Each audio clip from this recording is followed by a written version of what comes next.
House Chair, honorable members. Last month, I think as many of you will have noticed, I appointed 4 special envoys on investment, which was a follow-up to what we said in the State of the Nation address in relation to creating a climate in our country which is conducive for investments to be brought in large measure and numbers. I appointed these envoys to meet potential investors both in South Africa, in the rest of the African continent, as well as around the world. And this is part of what you could call an ambitious investment drive. This is in preparation for an investment conference which I spoke about in the State of the Nation address later this year. When I addressed this House, which was a joint meeting, we were a bit more ambitious because we said that we would like this conference to be held within 3 months. As it has turned out, we now realize that we were shortchanging processes, and in fact this conference can only be held a little later in the year. The message that these special envoys will convey to potential investors is that South Africa is indeed on a path to economic revival. They are already explaining why the country is an attractive investment destination with as yet unrealized potential.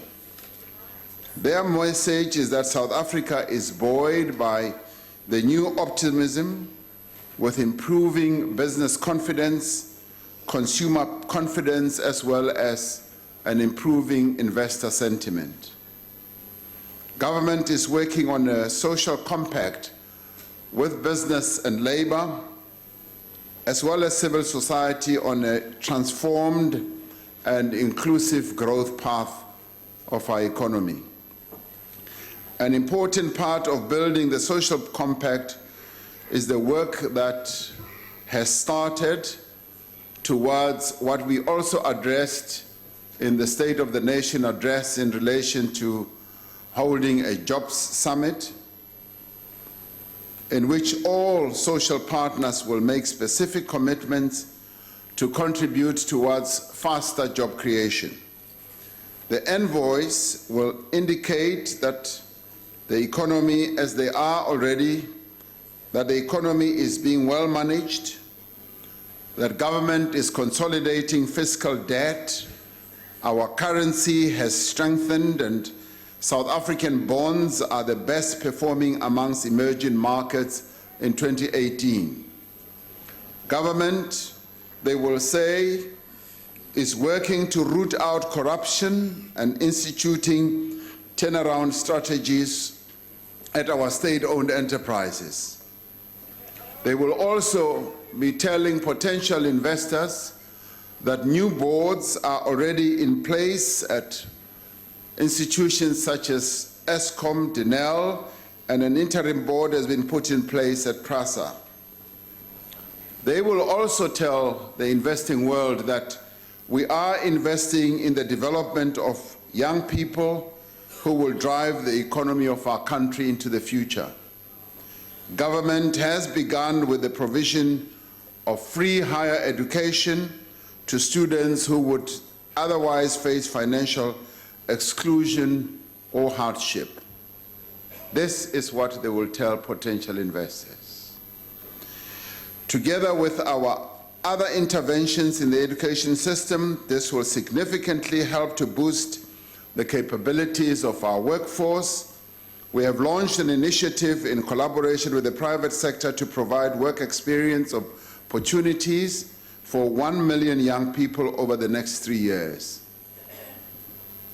As part of the work underway to improve South Africa's investment climate, government has also established a one-stop shop, which is already proving its worth and we have partnered with the World Bank to improve the country's competitiveness.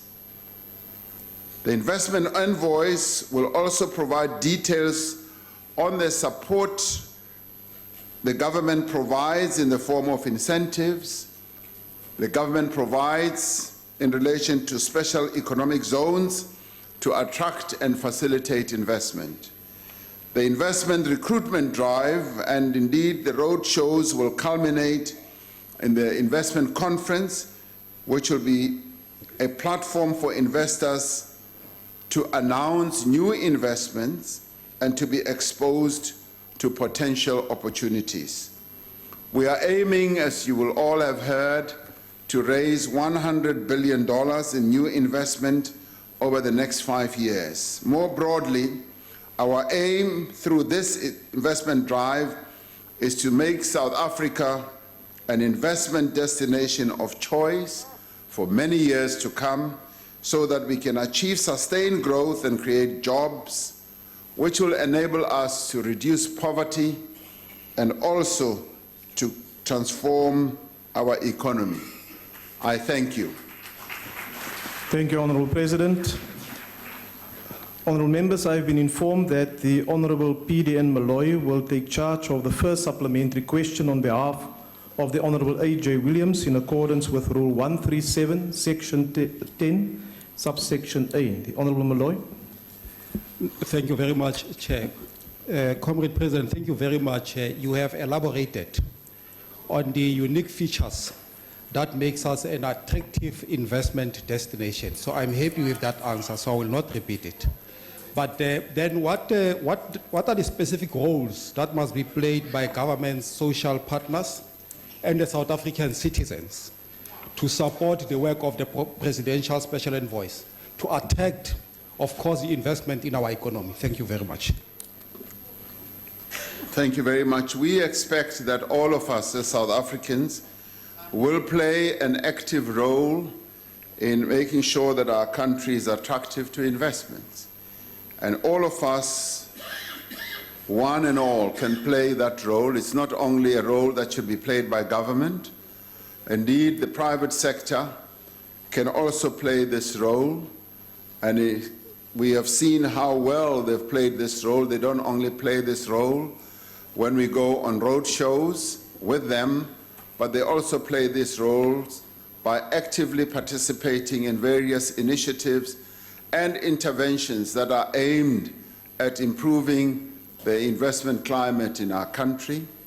They have been very vocal in terms of raising issues that are of concern to them, which they believe impede investment in our economy, and we've been addressing those. But we've also encouraged them not to keep quiet, but to keep raising matters which they think can be a barrier to investment. And we will work together with them to continue addressing issues that could stop investors from looking at our country with an interesting eye with regards to investment. Labour also has an important role to play in this, and we've been heartened by having Labour accompanying us on a number of road shows, which means that they have really truly realized the importance of all of us speaking with one voice, working together and moving towards building the social compact. Community-based organizations also have a role to play in improving the climate for investment in our country. So all of us do have an important role, and it will be helpful if all of us speak up South Africa as a destination for investment, even as we may differ on a number of issues with regard to either policy or whatever. In the end, we should all be working for the common good, which is to bring more investments in our country, as well as to ensure that we reposition our country as an attractive destination for investment. So all of us can work together to push the investment envelope and make sure that people do come and invest in our country. Thank you very much. The next supplementary question is to be asked by the Honourable Shavambu. No, thank you very much, House Chairperson. We take note, President, that you have admitted to your first failure on the commitments that you made during the State of Nation address. And we cautioned you when you said that they're going to have this conference after conference, and then we said to you that that is not a plan. You are not clear in terms of what you seek to achieve. Now we have failed to convene an investment conference. But we also advise you then that create a state-owned vehicle which is going to attract investment. You have appointed envoys now outside of that vehicle for investment. I don't understand the philosophical underpinnings of your policy in terms of how are you going to deal sustainably with investments that are not going to be housed or be guided by the state-owned investment vehicle, because when they come without such a partnership, they're going to come with conditionalities, dictate to you what policies you must adopt, dictate to you what you should say. But practically what we have done is the EFF now. We have gazetted. Honourable Member, will you ask a question? Yeah, Your I'm time about is to ask that expiring. now. We have gazetted a process to amend the Banks Act so that it can be permissible to create a state-owned bank. Do you support the creation of a state-owned bank as recognized by the Banks Act? Thank you very much. The Honourable President. Thank you, Honourable House Chair and Honourable Shivambu. Thank you very much. Let me immediately say that the investment envoys are not going to work outside the parameters of what we've got in the government or the state.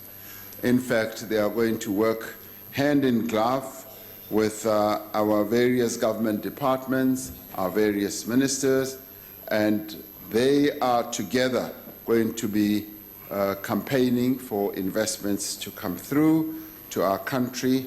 And what we've sought to do is to appoint people who have various networks, who have various capabilities, so that they come to assist us. And this is how we bolster the efforts that we all can make, making sure that we make our country attractive to investors. So the two are not mutually exclusive. If you thought that we are going to work in different ways and pull in different directions. Yes, the state-owned bank is a resolution that was taken by the governing party. So if you ever wanted the originator of this concept, I think you can do well to work with the governing party, because it is precisely the governing party that has, over time, insisted that there should be a state-owned bank. And indeed, it may well result in the amendment to the Banks Act, and those are the mechanics that need to be looked at and to be pursued. So, yes, I support a state-owned bank, if that's what you wanted to know. I support a state-owned bank because it is through this bank that we will be able to broaden the investment or the money pool in our country. And in fact, Honourable Shivambu, what we should really be looking at is to create more banks in our economy. There needs to be more and more banks that should make money available to the citizens of our country. I have often said that, you know, with so much money that one finds in our economy through our stockfells, if you are going to listen, Honourable Shivambu, in our stockfells, in our rural areas, there is a need for something that will amount to a stockfell bank. There is a need in our economy for an agri-bank that will be focused on financing your small, emerging, medium farmers. There is a need. There is also a need. You know, there's so much money, and I'm sure you and I belong to a funeral benefit club or something. I do. This was started by my grandfathers many years ago, and I contribute money every month to a funeral facility, and many of us as black people do that. There is also a need for a bank that will be focused on things like that. We need township banks. There's no reason why in the townships we do not have banks. So we need to move away from the monopoly of just 4 banks in our country and create more banks. More banks so that there should be more access to funding. If you go to a number of countries, Honorable Shibambu, which I'm sure you have, you will find that in a number of countries there are a plethora of banks. The reason for that is to make finance accessible to a number of stakeholders. I know, for instance, there is a women's bank which has been giving funding in small measures, particularly to women in Mpumalanga. And they have been doing so for a number of years, and they've performed extremely well.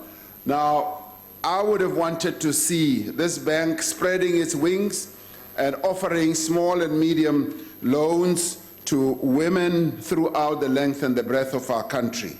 So banking is a sector that one needs to be properly transformed. It is well regulated in our country, and we should be grateful for that. We need more banks to make funding more and more available to our people. So thank you very much for your question.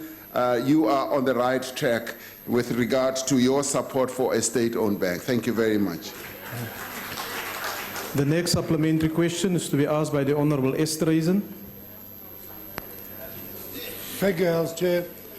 Honourable President, even with the very competent team that you appointed to attract $100 billion in investment, the fact remains that a lack of policy coherence and program alignment will be a major constraint, and it's likely to have a devastating effect on foreign investment. And I'm sure that everyone, before investing $100, never mind $100 billion, would like to know exactly what your government's intentions are for land expropriation without compensation. Please define, Honourable President, whose land is going to be expropriated? Is it state land, private land that mostly belongs to banks, farms, or only certain land that belongs to certain people? And as with the previous question, Honourable President, you are well aware that whatever you say as the President of the country affects the economy directly, and that will be news tomorrow. Honourable Member, your time has now expired. The Honourable President.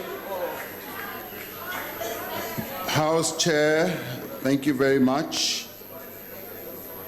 Honourable Esterhuizen speaks about policy coherence.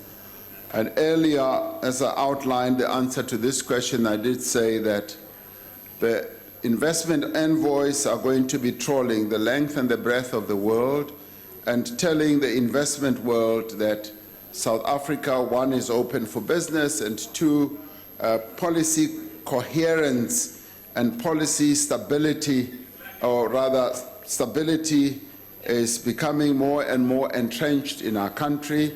And that is the type of message that we have found investors receiving extremely well and very positively, because they see that it is unfolding, they see that it is happening with regard to the progress that we are making.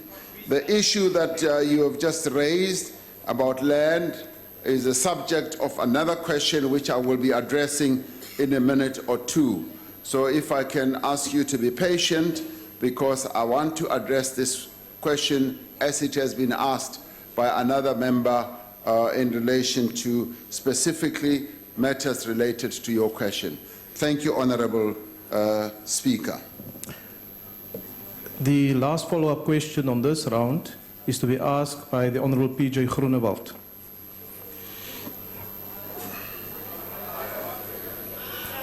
Dankie, voorsitter. Ek wil vir die agbare president vra dat die bekende ekonoom Mike Schuessler het verwys na die netto direkte buitelandse investering in Suid-Afrika wat die verskil aandui tussen Suid-Afrikaanse sakelui en besigheidsmense wat in die buiteland belê teenoor buitelandse investerings in Suid-Afrika. In 2005 was die syfer 24% positief. Tans is dit minus 31% van die bruto binnelandse produk. Dit beteken sakemense en beleggers van Suid-Afrika verkies om eerder te belê in die buiteland as wat buitelanders verkies om te belê in Suid-Afrika. Mike Schuessler het gesê, What is the question, honourable member? goed, die opvolgvraag is, wat sê die agbare president vir die buitelandse beleggers om dit aanloklik te maak om in Suid-Afrika te kom belê, gesien ook in die lig van die blote aanvaarding wel van die beginsel van onteiening sonder vergoeding, want dit skrik Dank u, beleggers achtbare af. lid. The honourable president. Thank you, Honorable House Chair. Honorable Groenewald also asks precisely the same question that has been asked, which is a subject of another 2 questions which I'm going to respond to. Now, with regards to the differentiation which he speaks about between investors, South African investors, and those who invest from outside the country, yes, there has been a difference. And a number of companies, South African companies that have invested outside, have done so because they've seen opportunities. And in fact, we should not be concerned about some of the companies that want to invest in other countries because they're taking the South African brand out there. But we still want them to invest here in South Africa, as they have either subsidiaries or other divisions outside the country. We want them to retain a base and a home here. And one of the objectives that we have with our investment envoys is to engage with South African investors and convince them to continue investing in our market. And a number of them are sitting on huge reserves, which we would like to see employed in our economy. And therefore, we say the opportunities that are here should be seen as being even greater than the opportunities that they could see outside the country. And many of them are heeding that call and are willing to reconsider whatever positions they may have wanted to take outside. And our job, Honorable Groenewald, is to attract more and more outside investors to come here. And in this regard, we have really, truly received very encouraging and positive indications as we have been engaging with a number of players, a number of potential investors outside of South Africa. They are noticing what we are going through, the improvements that are beginning to germinate within our economy. They can see that. And I can tell you, and investors themselves can smell a deal. They smell a deal even better than you and I can, because they want to come here and make money. So our job should be to attract them to come here, and if there are concerns, let us discuss those concerns amongst us. So I think we are on the way to attracting more and more investors to come to our country. Thank you very much. Thank you, Honourable President. Honourable members, before we proceed, I want to draw your attention to Rule 142, Section 6. A supplementary question must arise directly from the original question, and the reply given thereto and may not constitute a new question. And also, Section 7, a supplementary question may not consist of more than one question. Can we keep that in mind as we proceed this afternoon, please? The next question, question number 8, has been asked by the Honourable Carter. The Honourable President. Honourable House Chair and honourable members, during the State of the Nation address in February, I said that a priority of government would be to restore the integrity of public institutions that are charged with the very critical mandates in our constitutional democracy. In line with that commitment, we are working to stabilize key institutions in the security cluster, strengthen law enforcement institutions, and shield them from any external interference or manipulation. We are deeply concerned about allegations of corruption and other acts of wrongdoing in some of our intelligence services. With respect to the State Security Agency itself, I will shortly be setting up a review panel to assess the structure of the agency relative to its mandate and inquire into its systems and capacity. I have also instructed the Minister of State Security to take the necessary steps to attend to all governance and operational challenges confronting the agency and to work to restore the public's confidence in this critical institution. The Minister of Police is similarly undertaking measures to address the challenges in the Crime Intelligence Division of the South African Police. These include the appointment in March of a new Divisional Commissioner for Crime Intelligence, Lieutenant General Anthony Jacobs. At the same time, it is necessary for critical oversight bodies like the Joint Standing Committee on Intelligence and the Office of the Inspector General on Intelligence to be empowered to undertake their respective mandates much more effectively. I am confident that through the work that government is undertaking to address the challenges within the intelligence services, together with the work being undertaken by these oversight bodies, we will succeed in restoring the integrity and operational capability of services that are meant to play such a vital role in keeping our country and its people safe. I thank you. Thank you, Honourable President. I have been informed that the Honourable Lokota will take charge of the first supplementary question on behalf of the Honourable Carter. The Honourable Lokota. Thank you, Chair. Deputy President, the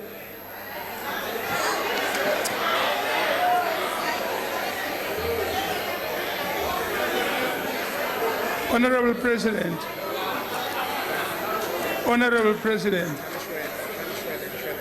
in a recent interview, the Minister of Police reminded us that the entire intelligence and security agencies of our country have been busy committing what one must call treason.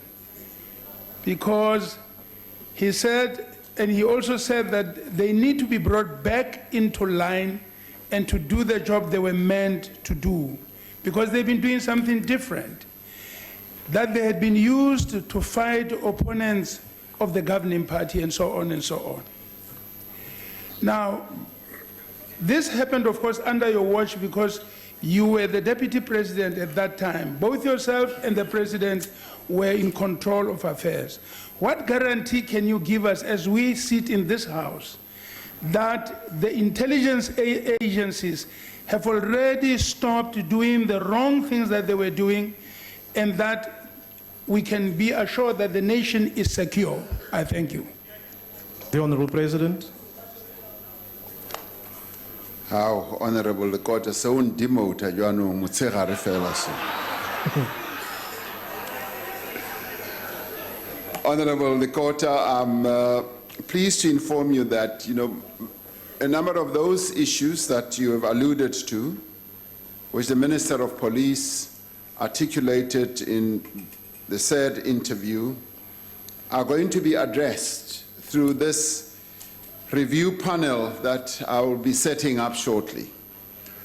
And that review panel will be composed of people who are well adept of not only intelligence matters, but also security matters. They will be able to go to the depth of some of the shortcomings, some of the challenges and problems that these agency faces. And indeed, it will also include criminal intelligence in one way or another. So this structure will go into the mandate that the intelligence service has as per our constitution, and it will go into its capability.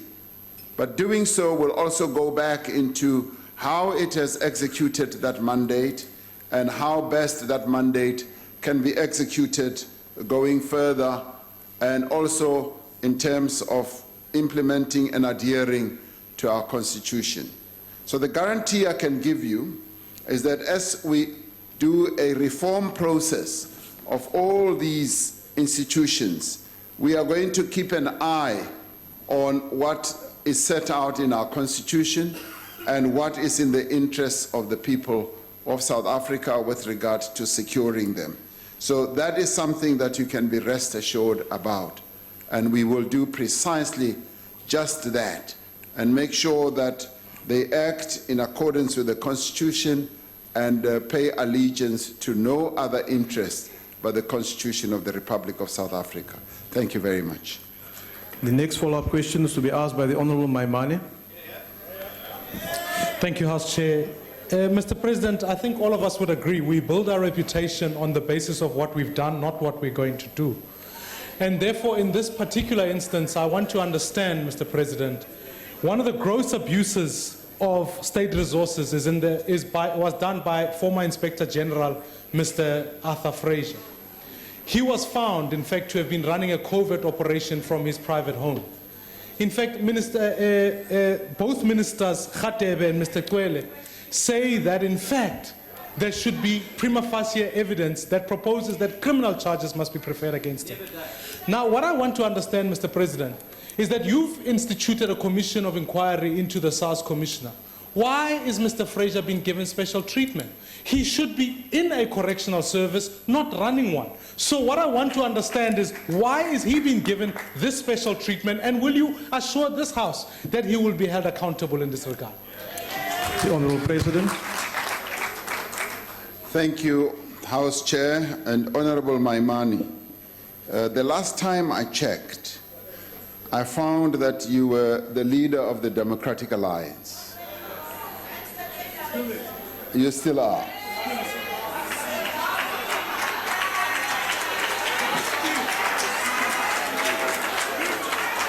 Now,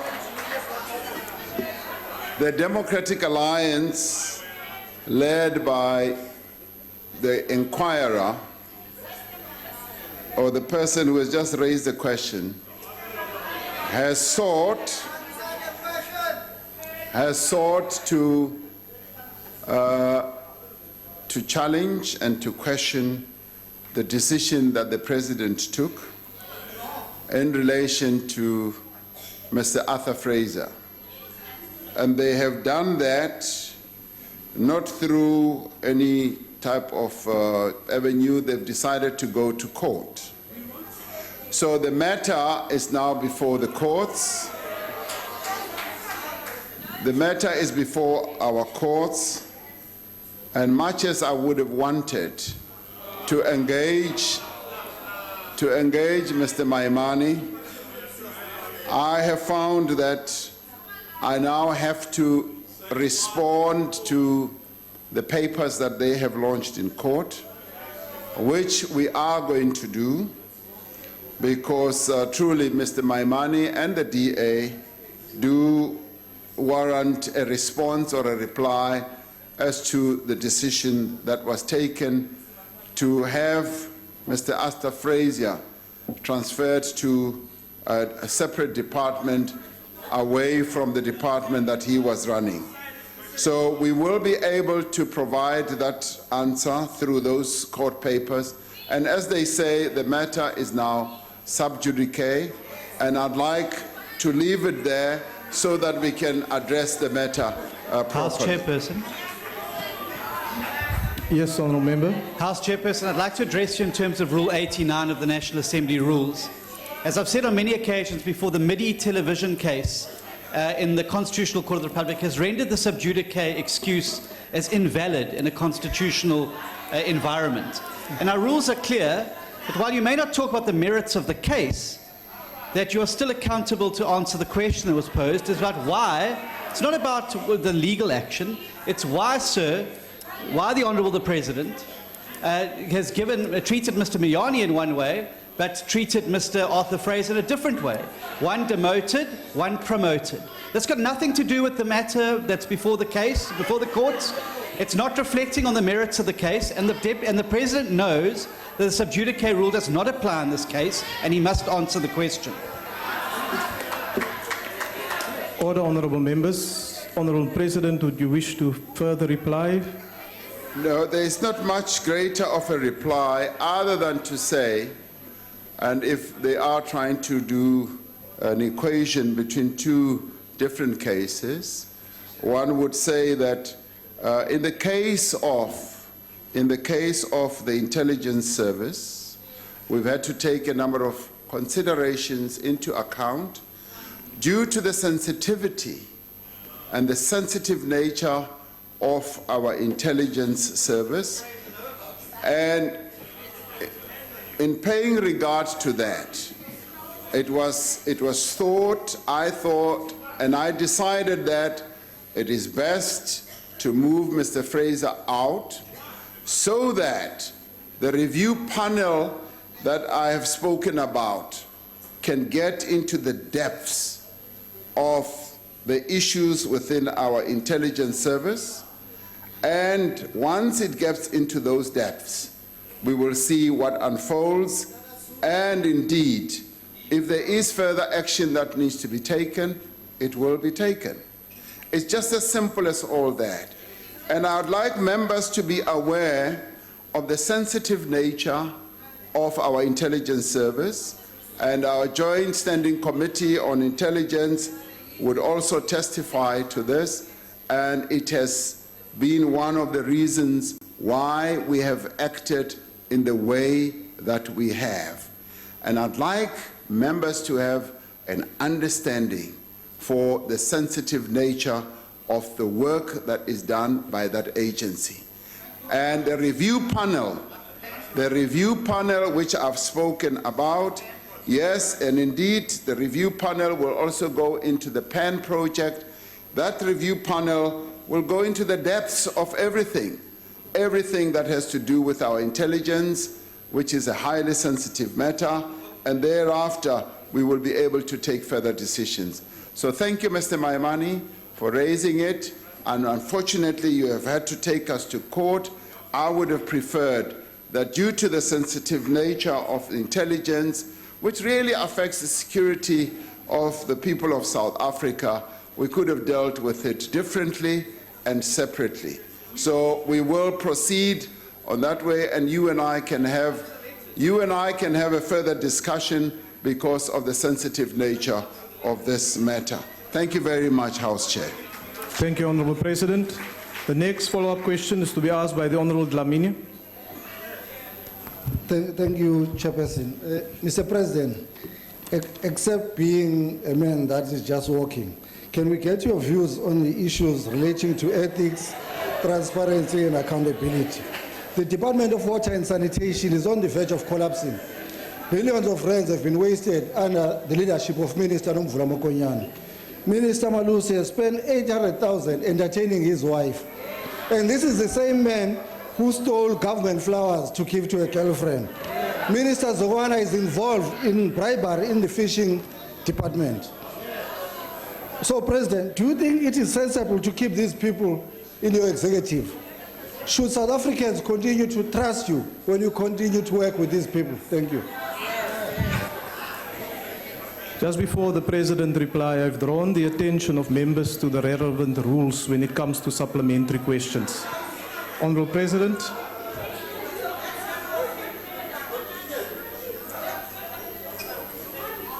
Thank you, Honourable House Chair.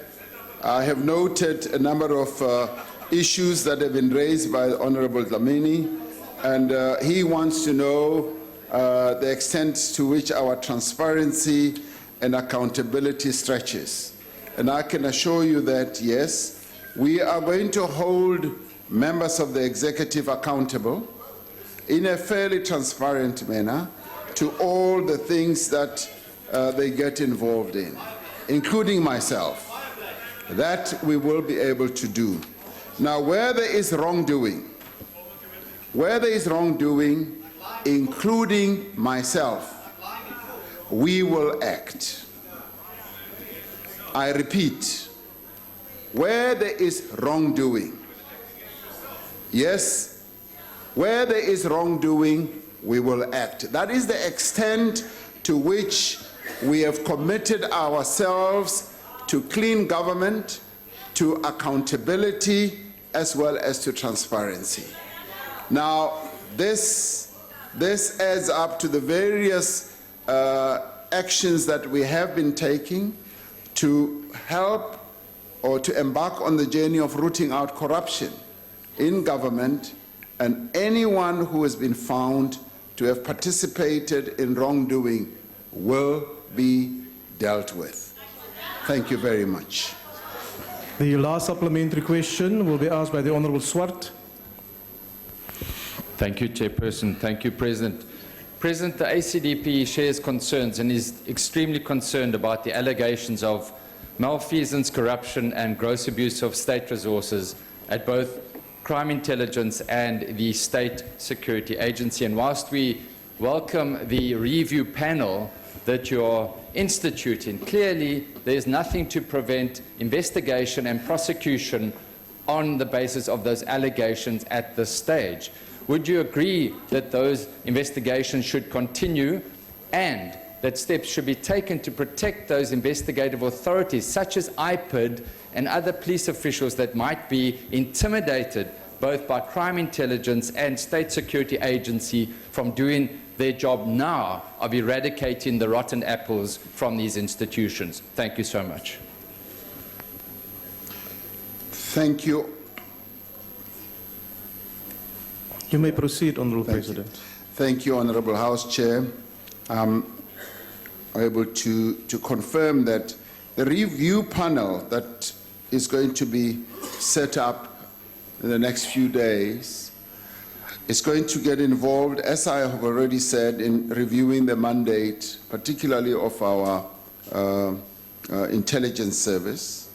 But that does not prevent any investigations that's already underway from proceeding. If there are any investigations that have commenced, we would say they should go ahead, because if there has been wrongdoing, we would say that that wrongdoing needs to be addressed, and those who are found to have participated in wrongdoing should indeed be dealt with. So there is no prevention whatsoever to investigations that have already commenced from proceeding. The review panel will be reviewing, as I said, the mandate, the effectiveness, the systems, and the structures of our intelligence agency. And once it has come out with a report, we will then be able to see the extent to which that state agency needs to be recalibrated, to be reformed, and if it requires restructuring, how we are able to do that so that we reposition it to serve the interests of the people of South Africa in the most effective way in terms of our Constitution. Thank you very much. Thank you, Honourable President. We now proceed to question number 9, asked by the Honourable Malgas to the President of the Republic. Honourable President. House Chair and honourable members, the colonial conquests of our country, which began well over 300 years ago, was achieved through violence and indeed brutality as well. The system of apartheid was built and sustained through the violent suppression of the political, social, economic, as well as other rights of the majority of black people in our country. This violence took the form not only of state repression, but also the dispossession of our people's land, the destruction of their livelihoods, and the exploitation of their labor. Through the migrant labor system, the imposition of influx control, and the creation of the Bantustan system, families were torn apart and communities were dislocated. In its efforts to crush any resistance, The apartheid government resorted to detention, to torture, to intimidation, murder, and the deployment of vigilantes to sow violence and discord in our communities. While these methods of repression were laid bare in the proceedings of the Truth and Reconciliation Commission, and through the TRC contributed, and though the TRC contributed to the process of national reconciliation, many of the wounds of decades of apartheid and colonialism still remain to this day.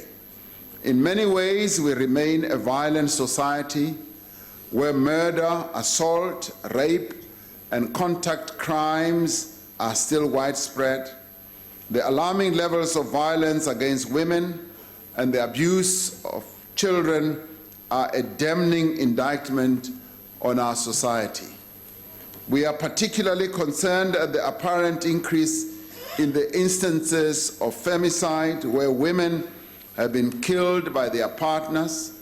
There is a responsibility on all of us, particularly men, to ensure that these crimes of killing of women do not occur. Too often, people resort to violence to settle differences or to express discontent. There are other wounds that still have not healed. The violence of poverty, homelessness, hunger also continues to afflict millions of our people. Despite the social and economic progress that we have made, severe inequality continues to divide our society by race, gender, as well as geography. If we are to heal these wounds, we need firstly to acknowledge them, to acknowledge that yes, they exist, and yes, what is being complained about did happen. As the governing party said in its January 8th statement this year, we shall redouble our efforts to build a society in which black poverty and white privilege are consigned to the past. In this context, I wish to commend the Honorable Maimane for having made exactly the same statement in his Freedom Day message. We will be able, and in the course of doing so, of course, he also invoked imagery that depicted him as the Junior Mandela. We will be the first. We will be the first to defend Mmusi Maimane against those in his own party who want to deny the reality of racial inequality in South Africa.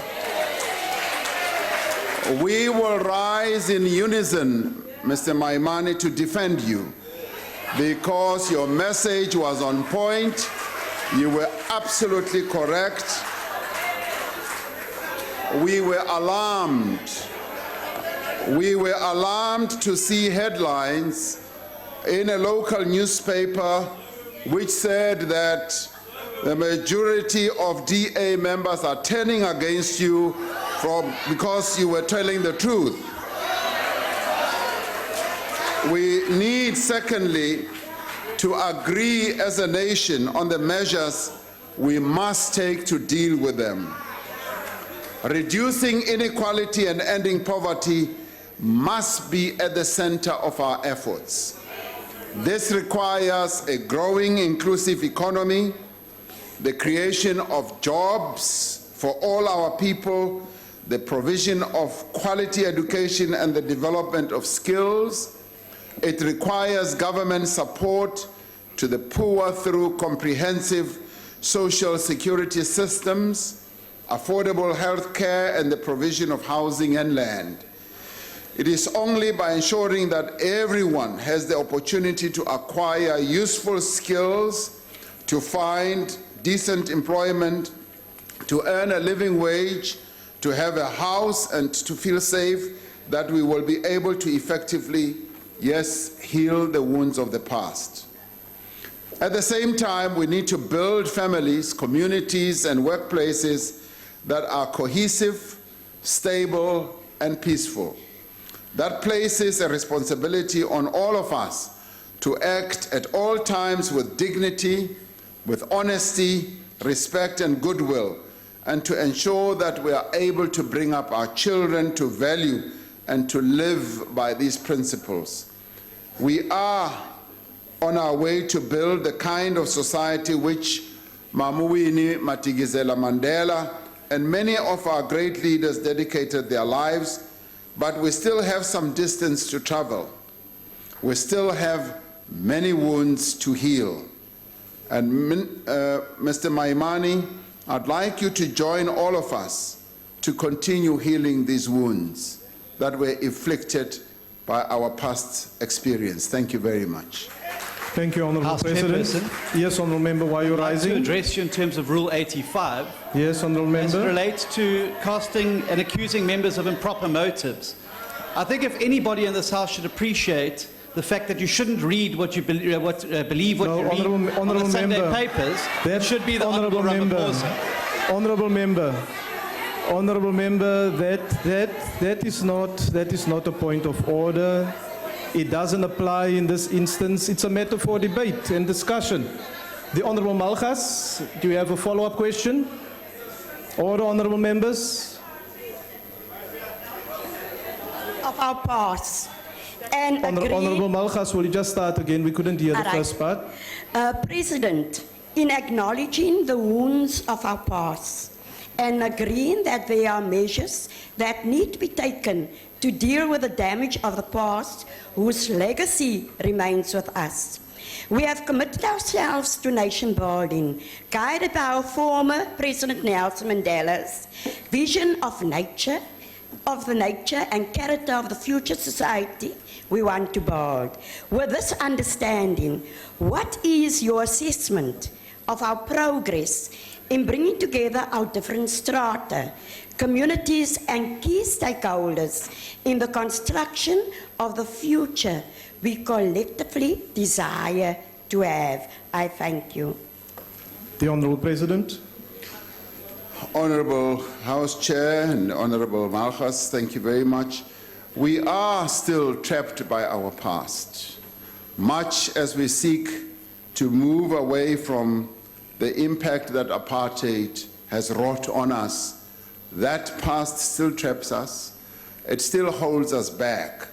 The shadow of our past still casts its vision on our future, and indeed, we need to take many, many steps indeed to move forward, to move out of the shadow of apartheid.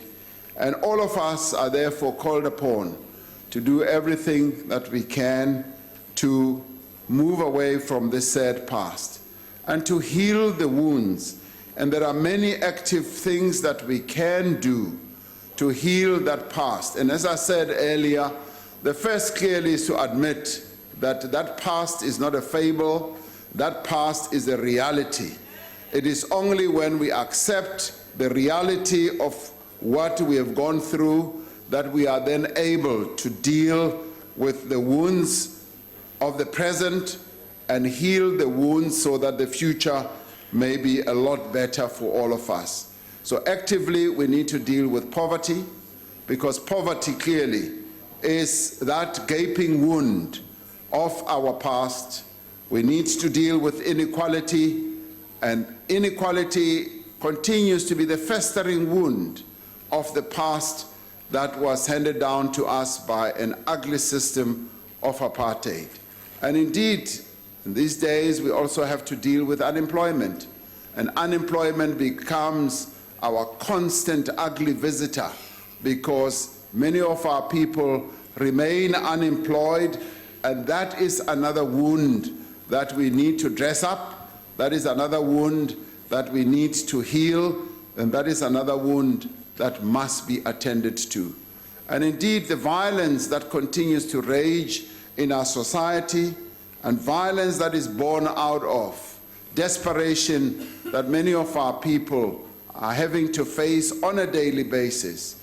When people are poor, they resort to desperate means, desperate ways of resolving their problems, and that is what we need to address, so that people who are desperate right now become less desperate as their livelihoods improve, as they get jobs, as their children get better educated. That is the task that we have as a nation, as leaders, and as a people. It is this that we have to do as a major project as the people of South Africa, to move our people out of this desperate situation of poverty, inequality, and unemployment. It is only when we have done so that we will be able to say we have healed the wounds of the past. So all of us are invited to be doctors and nurses and provide medicine to heal these wounds that were inflicted by the horrible system that we had in the past. Thank you very much. Thank you, Honourable President. The next follow-up question is to be asked by the Honourable Van der Merwe. Thank you very much, House Chairperson. Honourable President, I agree with you that if we talk about the wounds of our past and we talk about our socio-economic challenges, we must talk about the crisis that is gender-based violence. And I've often asked you about this because I simply believe that government's not doing enough to fight gender-based violence, and to that end, women are not safe in their homes, women are not safe on our streets, women and children are just not safe. So my question to you is, will your new administration prioritize the fight against gender-based violence?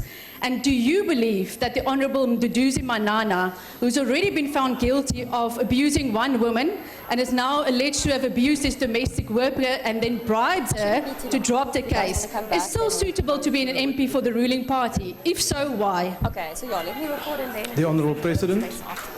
Thank you very much. Yes, we would like our government to continue prioritizing the campaign against the abuse of women and children, and to do so through the various interventions and measures that we continue to put in place, so that women and children who are abused are able to find refuge in their communities, refuge in government institutions. Our justice and prosecutorial system does indeed need to be more responsive to the challenge that is faced by the many women in our country and children who continue to be abused. I have had occasion, as I've been traveling around, to interface with the officers, police officers, who have as their task to address this issue on a specific basis. They often tell me that it is a challenging job. It is most distorting, and it is most depressing, as they have to deal with really terrible situations of abuse of women and children. But each time I've spoken to them, they have said, but we will not give up. Should I put that one? We will not give up, and they say, all we now need from you as government is to give us more resources so that we can carry on with this struggle.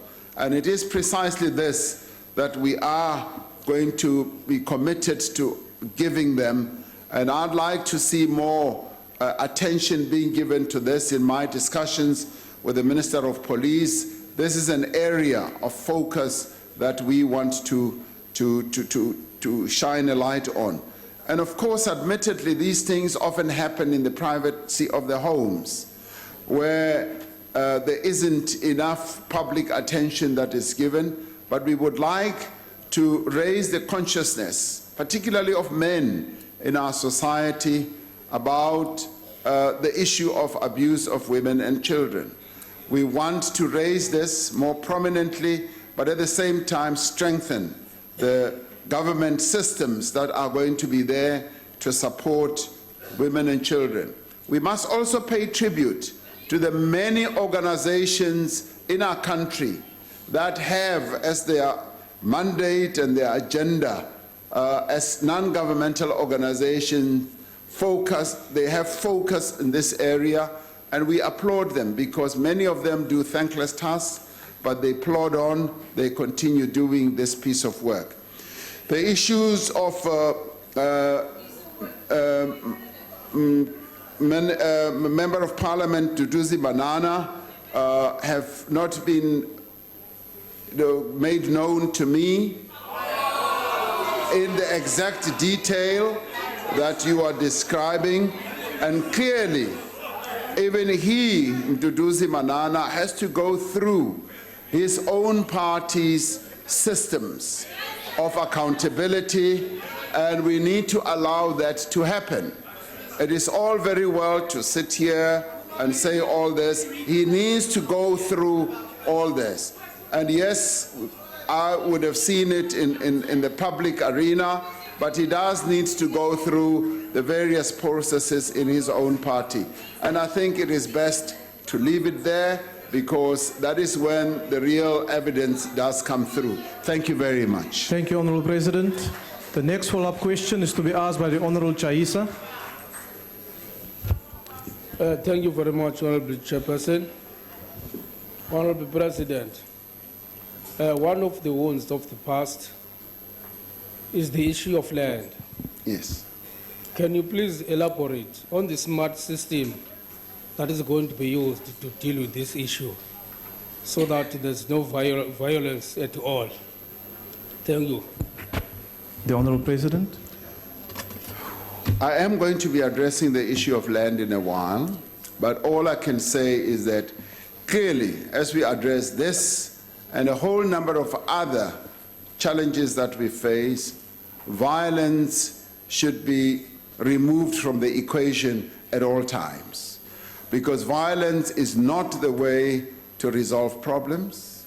Problems are easily resolved through dialogue, through consensus building, through people sitting around a table, exchanging views, and arriving at a mutually beneficial and a mutually acceptable outcome.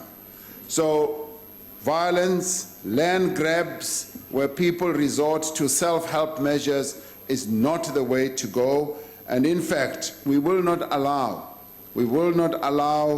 anarchy and disorder in South Africa when it comes to resolving issues of land. The question of land is being addressed right now through various structures of government and indeed through this parliament, and we are going to arrive at a solution that will be all-encompassing, that will be all acceptable to all of us as we increase the dialogue that we are already engaged in. So violence is not the way to resolve the land question at all. Thank you very much. The next supplementary question is to be asked by the Honourable Kubisa. Thank you very much, House Chairperson. Your Excellency the President, with regard to the same issue, I think it fits that we just convey our condolences to the family that had 8 people dying through the fire when their shack was torched. And of course, I think that reflects and refers to some structural inequalities that still bedevil our country.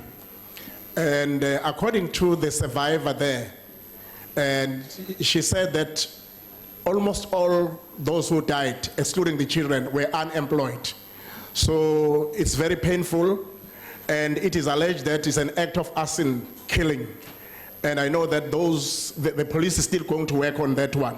Now, Honorable President, what is your agenda with regard to youth unemployment and also the issue of housing? Because it has to do with some social structural inequalities that are still affecting our country, and it's part of the gaping wounds that we still face in this country. Thank you. Honourable President.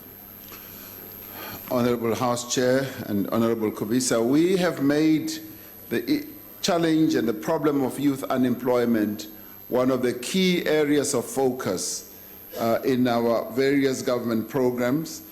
And this is being focused on by various departments in government. And indeed, as we started off the year, we launched a program that is going to have an impact on up to 1 million young people over a 3-year period. And we want to embark on many others at provincial level, at local level, so that we draw many more of our young people into employment, into entrepreneurship, into proper training where they will gain skills. Now, our young people are ready. They're waiting for those opportunities. They want to have access to those opportunities that we can put on the table for them. And this is precisely what we are seeking to do. What we launched some 2 months ago is but one of the many initiatives that we have in mind to get young people into the world of work, into training, and into entrepreneurship. We're going to be rolling out more and more our program with regard to getting young people into entrepreneurship, and we've got fantastic partners, both local and global, who have already come to the fore to say, having seen what government is doing and focusing on in relation to the Youth Employment Service, they also want to participate, they want to lend a hand, they want to be part of this process of empowering young people. So young people are the key focus, both in the rural areas and in the urban areas of our government programs, and we will continue to do so. We're looking for every opportunity through which we can send young people into the various things that will keep them engaged.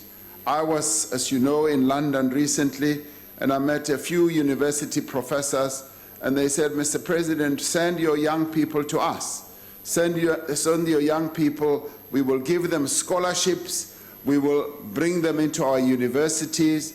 And I told this to a number of young people I met in the Northwest. They were overjoyed because they saw a pathway being opened for them. And that, Honorable Kobisa, is one of the things that we want to do on an ongoing basis, to send as many young people as possible, both to learning institutions here and abroad, so that they come back with good skills that they can patriotically deploy in our country. So our focus is young people. Thank you very much. Thank you, Honourable President. That concludes question number 9. We now get to question 10, asked by the Leader of the Opposition. The Honourable President. Honourable House Chair, honourable members, for South Africa to grow faster and to build a transformed and inclusive economy, clearly land reform is necessary. But it is not only necessary, it has become very urgent.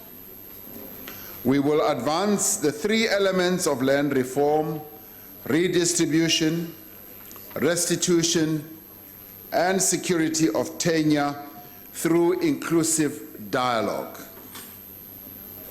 We will explain to potential investors, as Mr. Maimane has asked, that land reform is not incompatible with agricultural productivity and economic development, as the historical experience of some Southeast Asian countries or economies, such as South Korea, have demonstrated. Land reform, which will include the mechanism of expropriation without compensation, will be implemented in a way that contributes to a stronger economy, job creation, and economic freedom. We will do so without jeopardizing economic development, agricultural production, and food security. In our investment law, we will provide, and as we say, we provide significant guarantees to domestic and foreign investors. In our engagements at the World Economic Forum meeting in Davos, during investor roadshows in the US and in the UK, and at recent roundtable discussions with CEOs in London, and indeed in our exchanges with a number of other leaders on the African continent in Kigali, we found that foreign investors do appreciate the need for South Africans to find sustainable solutions to the inequitable distribution of land and wealth in our country. In their investment decisions, investors take a long-term view on the market opportunities, sector policy and support and regulatory environment. They are looking for stability, they are looking for certainty, they are looking for policy certainty as well. They are also looking for clear and direct messages that they themselves will be able to analyze. Our envoys will indicate that steady progress is being made in consultation with industry, with labor, and communities on the finalization of the mining charter. We will soon be finalizing our approach on the allocation of spectrum, which will build the requisite capacity for a modern, inclusive economy. Government is leveling the playing field for investors and businesses entering concentrated markets through amendments to the competition legislation.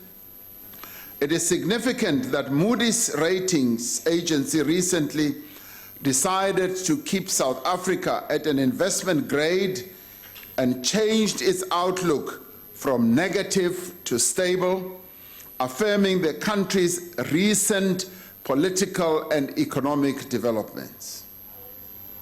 Foreign investors that we have interacted with over the last few months are increasingly optimistic about the prospects for the South African economy and looking with great interest at possible investment opportunities.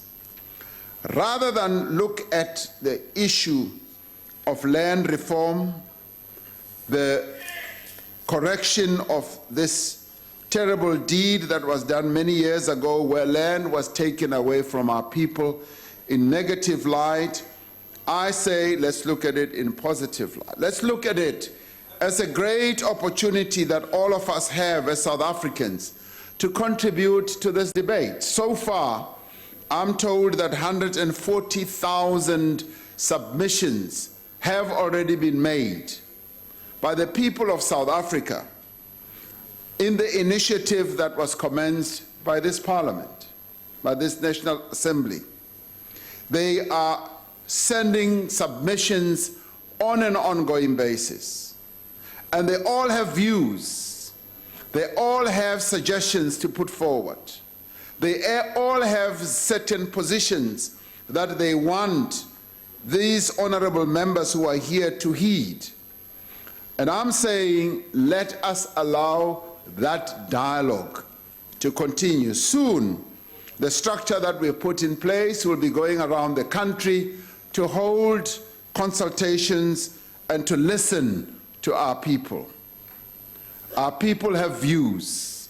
They have ideas. Let's give them that opportunity. Rather than to sit here and pontificate, rather than to sit here and think that we are wiser than our people as a whole.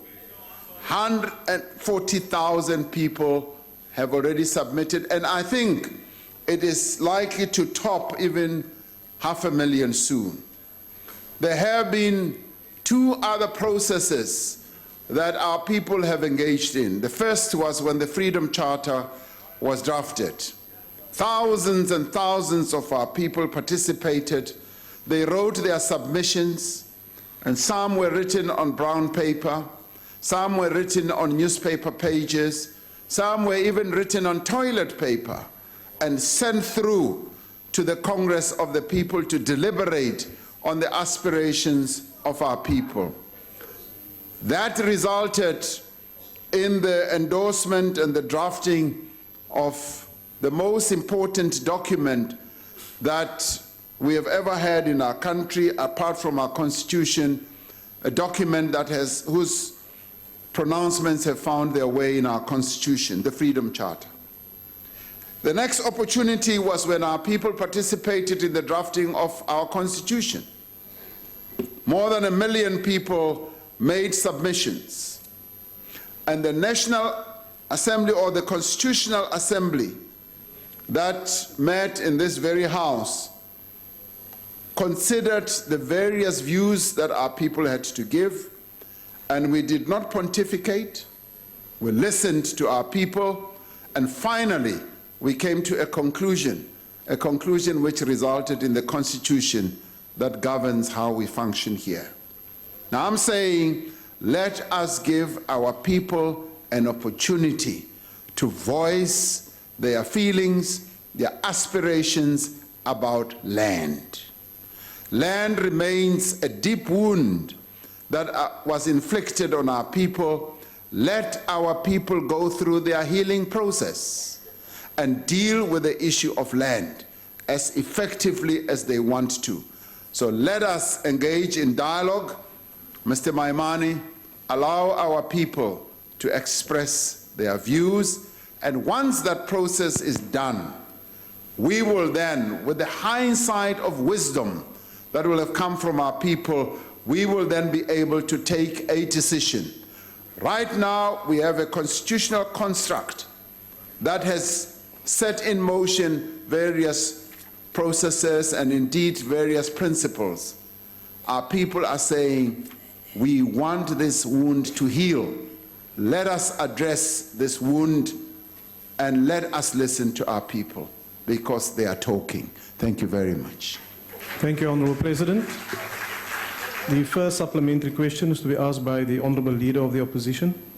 Sorry, Chair. Yes. Point of order. I noticed that the Deputy President looks very tired. He's been in and out of sleep for a while, so I thought maybe the President could take him for a walk outside. No, Honourable Member. 10 minutes. No, and Honourable take him for a Member, walk. that's not the point of order. We can't allow the President to leave the podium now. He's busy answering questions. Honourable Maimane. Thank you, House Chairperson. Honourable President, I think I must affirm this point talking about wounds of our past. That in the Constitution of the DA is adopted a value of fairness. It is an explicit acknowledgement that our country remains unequal on the basis of race. And I think every member who sits here, black or white, stands committed to addressing that injustice. And I feel it's critical that when we enter this discussion, it cannot be on the basis of putting one race versus another. It ought to be on the basis of all races working together to address that injustice. Having said that, I welcome your input on the input South Africans have made. I want to speak specifically about the one you made in the UK, where you spoke to a newspaper and affirmed the fact that the land reform processes of any future will be implemented, will happen within the parameters of the Constitution. But my challenge is this, Mr. President, is that there are statements that are made by members of your NEC. And I want to quote Mr. Ronald Lamula, who says, in fact, without doubt, this is in a nationally televised debate, he says, the commitment to expropriate without compensation doesn't only refer to farms, but that the ANC is explicitly targeting urban residential properties for seizure, he says. Now, what I'm trying to understand, Mr. President, is that overseas we defend the Constitution, but in South Africa it seems it's open for negotiation. Can you explain to us what is the policy of your party so that we get certainty as to whether we will defend the Constitution, or is Mr. Lamula right in that it's property seizures? Which is it exactly, Mr. President? Thank you very much. The Honourable President.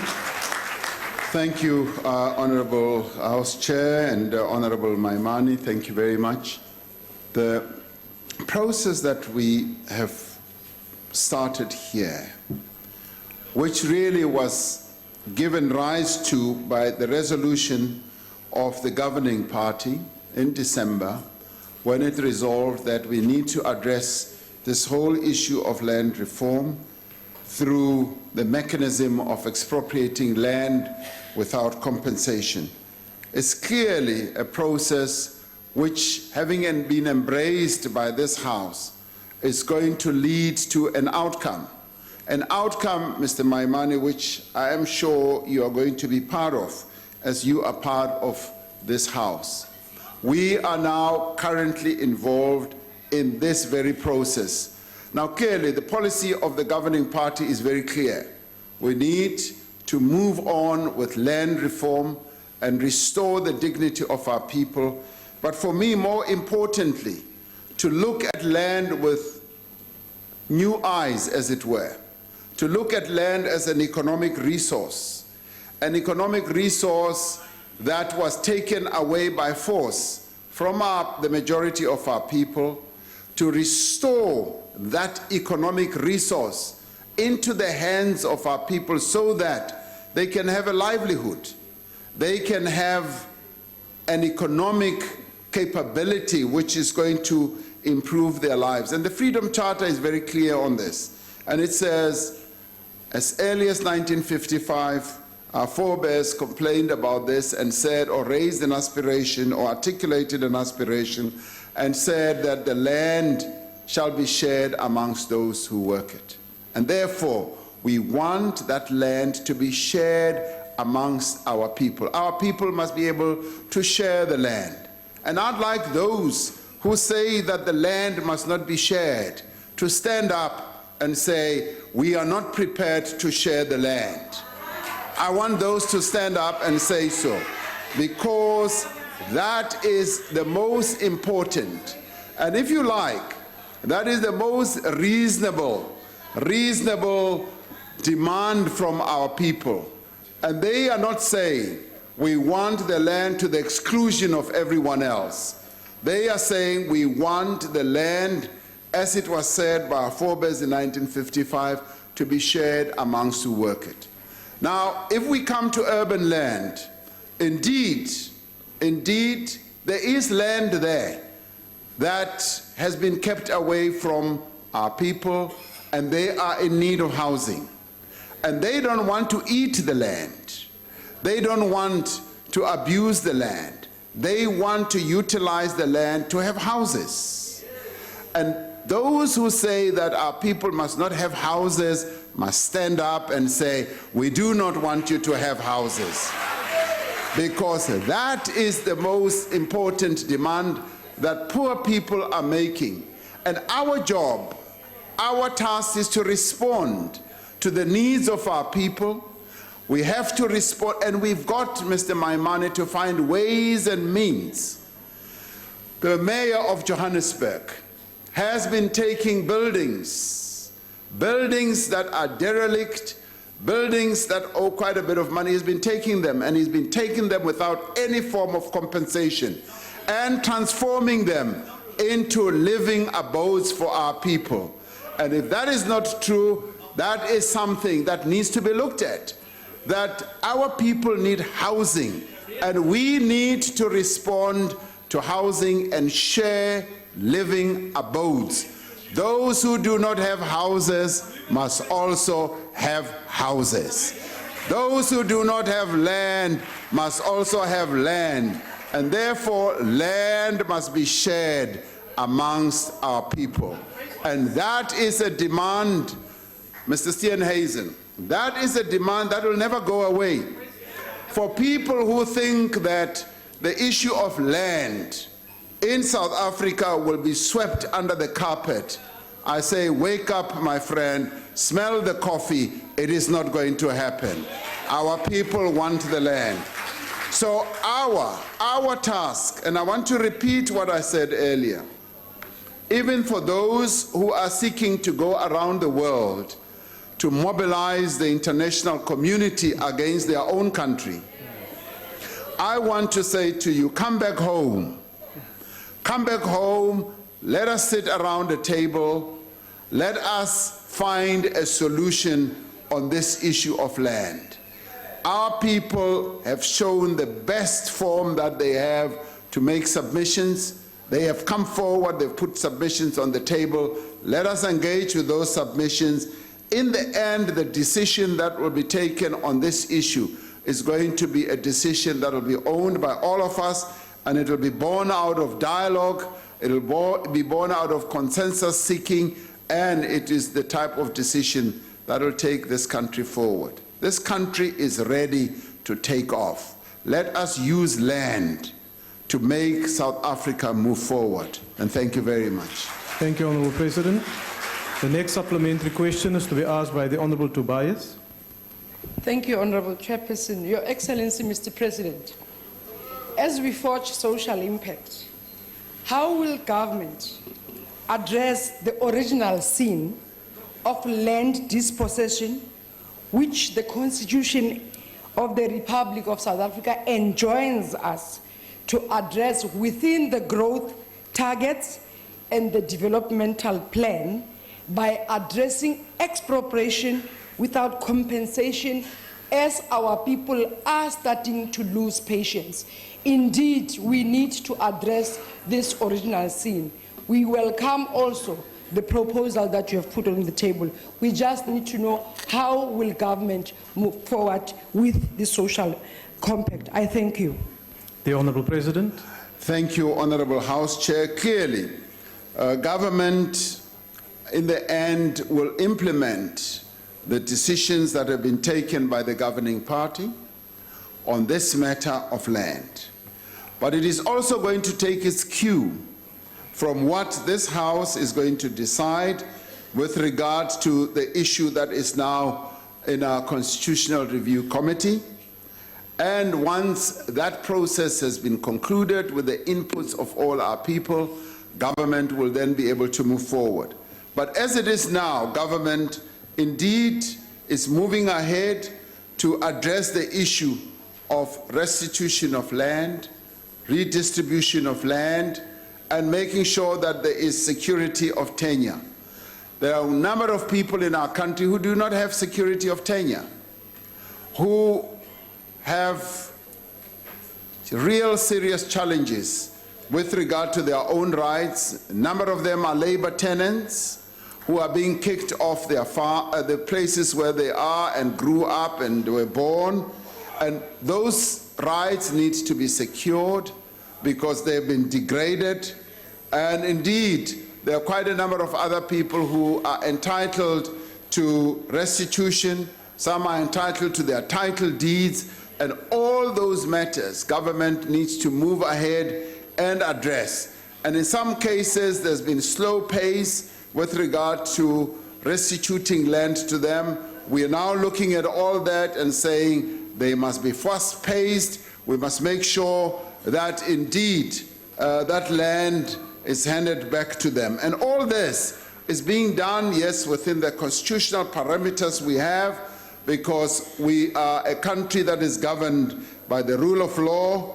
And as we move forward to a social compact, which social compact I hope and trust we will be able to cement once this process reaches fruition, we will then be able as a government to move ahead to implement this. Now, clearly, implementation is going to be the key issue here.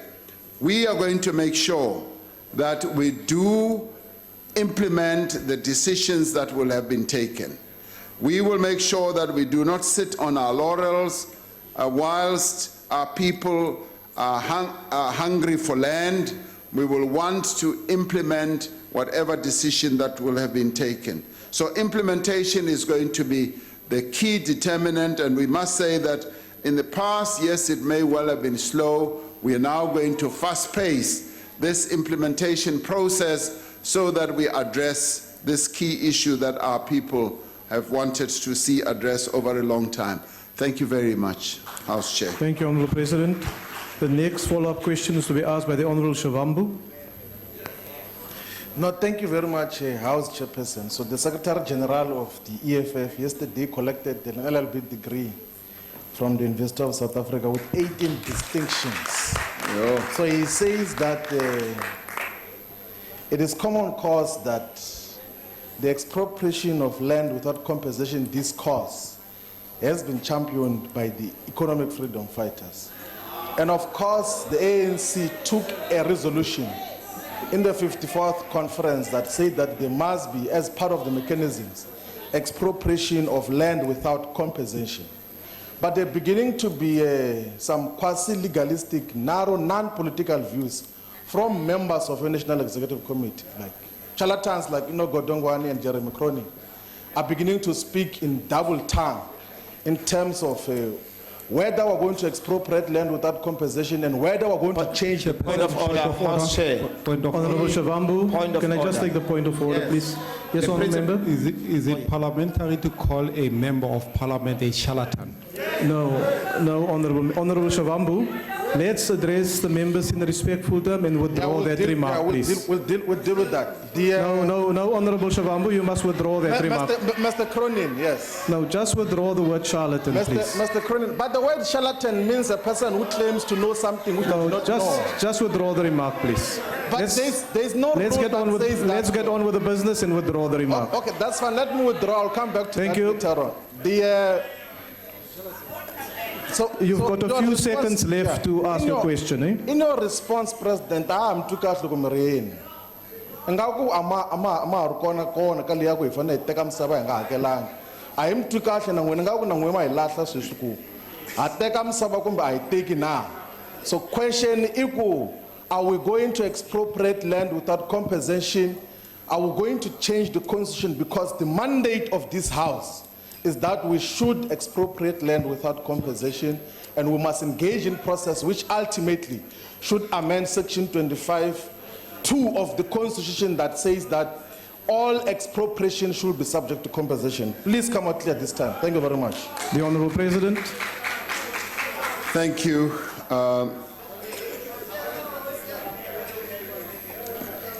Honourable Shibamb.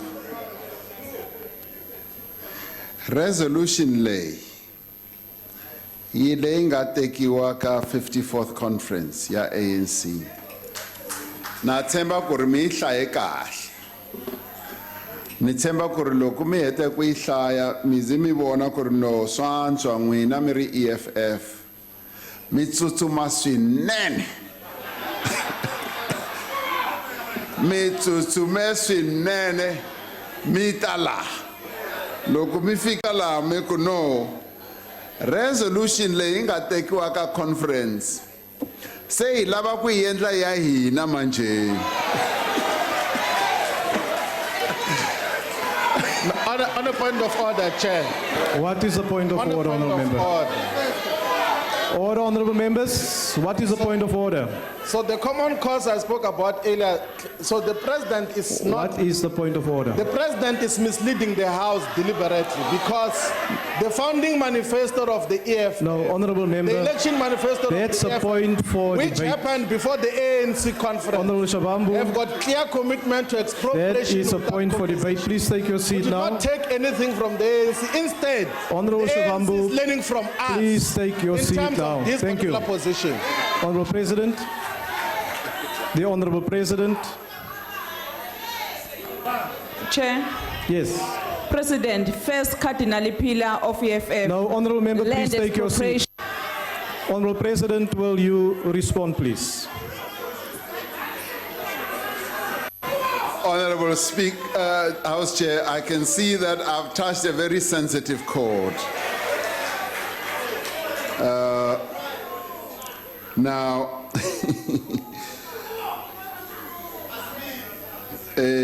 no, Honourable Shibambu, I was just merely stating the historical evolution of how this resolution came to Parliament, and basically saying, in December, the governing party at its 54th conference took a resolution on the expropriation of land without compensation.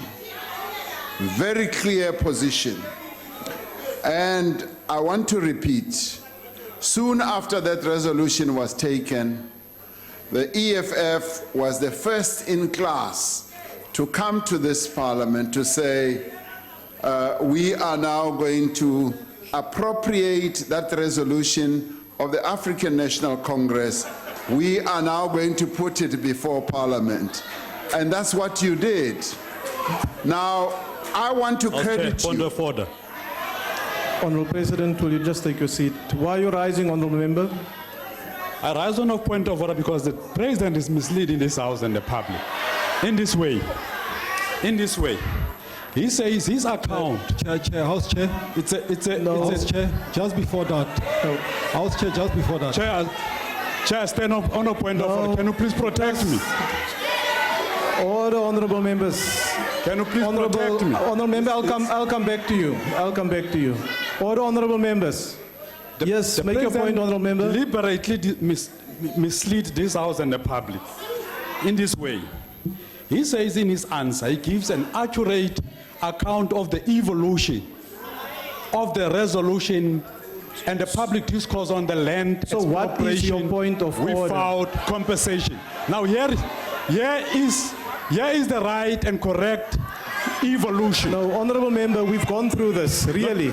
I'll say. No, honorable member, I think you must take your seat. I'm saying that the president is misleading the house. Please take your seat, honorable member. Please take your seat. Why are you rising, honorable member? Chairperson, the member says the president is deliberately misleading the house. Deliberately misleading the house is unacceptable and is casting aspersions on the person of the president. Honorable member, that you say the president is deliberately misleading this house, then you must withdraw it. If you don't want to withdraw it, honorable member, then you must leave the house.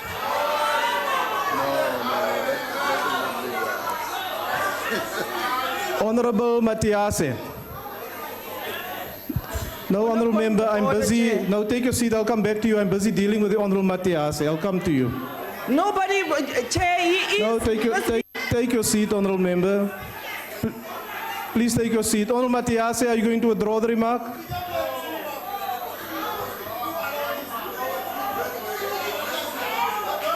And Matiasa is not going anywhere. No, honorable member. Matiasa is not going anywhere. Honorable- This house is proceeding very well. Now we are Papa, you are messing up everything. Take your seat, honorable member. Take your seat. Matiasa is not Honorable, going anywhere. take your seat. Honorable Matiase. The president, Mr. Cyril Ramaphosa, is deliberately Honorable misleading member, the will you house and the please- public. Honorable I'm not prepared to withdraw Honorable this statement. Matiase, will you please leave the house? He's not going anywhere. You must call those. Honorable Matiase, I've asked you to leave the house. You are refusing to withdraw the remarks, a serious allegation that you're making by saying the president is deliberately misleading the house. Honorable Matiase, will you leave the house, please? Honorable Shabambu, take your seat, please. No, I'm not. I'm dealing with the Honorable Matiase. I'm dealing with this point of order now. May I request the Sergeant at Arms to escort the Honorable Matiase out of the house, please.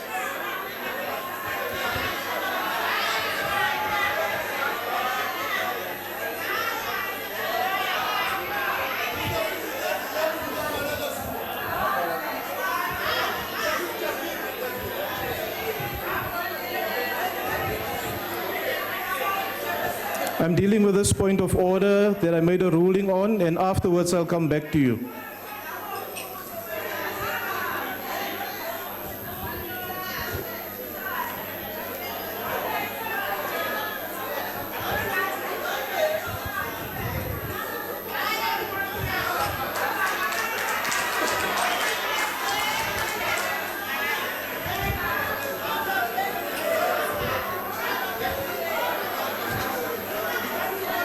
Yes, honorable member. There's there are technical things that you're making mistakes on here. First of all, you didn't ask the member to answer as to why he says deliberately. Honorable member. So that he can justify his point. Honorable That's one. member. Order, And two, honorable members. But two, Order. I'm not done. Two, can you show us in the rules book where it says you can't say a person is deliberately misleading the house? Honorable member. Can you show us those rules? Honorable member, please take your seat now. I've made a ruling in this regard. House Chairperson. And I'm still House busy. Chairperson, Honorable Shavambu, I'm take your raising an seat. urgent motion. Honorable I'm raising an Shavambu, urgent motion that you please must step down take from that your chair seat. and allow someone else to preside. Please there. take your seat, Honorable Member. But I'm raising a... Honorable Member, your member has raised a point of order and I'm dealing with that point of order now. Honorable Member, please take your seat. I've dealt with that point of order. The Honorable Matiase has left the House. So that point of order has been dealt with. If you have any particular reason why you question my ruling that I, by the way, stand with, then you must approach the Rules Committee to deal with the matter. We want to get on with questions to the President now. No, Honorable Member, please take your seat. You are challenging a ruling. You are challenging a ruling, and I want you to take your seat, Honorable Shavambu. It is not going to happen. I'm sorry. I've got a ruling that I dealt with, and that ruling, that motion that you want to raise is not relevant to these proceedings now. Honorable President. Chair, before the President... No, take your seat, Honorable Member. I want to proceed with the President now. Please take your seat, Honorable Member. Please take your seat. We want to proceed with questions to the President now. Chair, you have not... Honorable Member, I've given you the rule that you must follow in dealing with this matter. Let's get on with questions to the President now. The Honorable President. Thank you, Honorable. Sorry, Mr. President, just a bit. What is your point of order, Honorable Member? Start taking leadership. That guy sitting there is useless. Honorable Member, please take your seat. Honorable Member, please take your seat. Continue, Honorable President. Thank you. What is the point of order, Honorable Member? Order, Chairperson. First, we want you to step down because you are doing the same No, what Honorable Maleka have Member. done when Zuma was the president. No, You are Honorable doing it Member. again. You Please must step take your down. seat. You can't chair the House. Please You must take step your down. seat. It's not going to happen, Honorable Member, I'm afraid. We want another person to chair Take the your House. seat. You must step down. Take your We seat, want Honorable another Member. member to Honorable Member, please take your seat. Honorable President, will you respond to the question that has been raised, please? Thank you, Honorable. No, Honorable Member, I'm not taking further House points of Chair. order on this matter. No. No, Honorable Member, your party is raising exactly the same point. I've dealt with this point of order. If you are unhappy with the point of order that was raised, you must take it to the Rules Committee. Please take it to the Rules Committee. You also, no, Honorable Members, take your seat. Honorable Shavambu, take your seat. We want to proceed to questions to the President. I've made a ruling and I stand by my ruling. Continue, Honorable President. Thank you, Honorable House Chair. I'm not recognizing Honorable Member. Take your seat. Please take your seat. No, Honorable Member, please take your seat and let's allow the President to proceed. I've made a ruling. I've responded to you, Honorable Member. Is it a different point you wish to raise now? Let me hear what you have to say. Yeah. No, Chair. These proceedings have What been is your going point of order, Honorable Member? on. These proceedings have been going on very well, and the President Yes. has been doing very well. Yes. You are messing up a very good process. Honorable Member, I'm applying the rules Honest. of the House. Take your Sorry? seat. Please take your seat now. You now saying exactly what you said previously. No, I didn't say. I've never said this before. No, take your seat, please. Chairperson. Honorable Member, take your seat. I'm not going to allow any further points of order on this matter. Chairperson. I want the President to proceed. I don't think EFF is the only party No, that has Honorable got the Members. right. Honorable Members, both of the EFF and I'm also requesting the ANC whip. Now take your seat, Honorable Member. Take your seat. I'm asking you to take your seat, please. Let us allow the President to proceed. No, Honorable Member, take your seat. Take your seat. Please take your seat. Continue, Honorable President.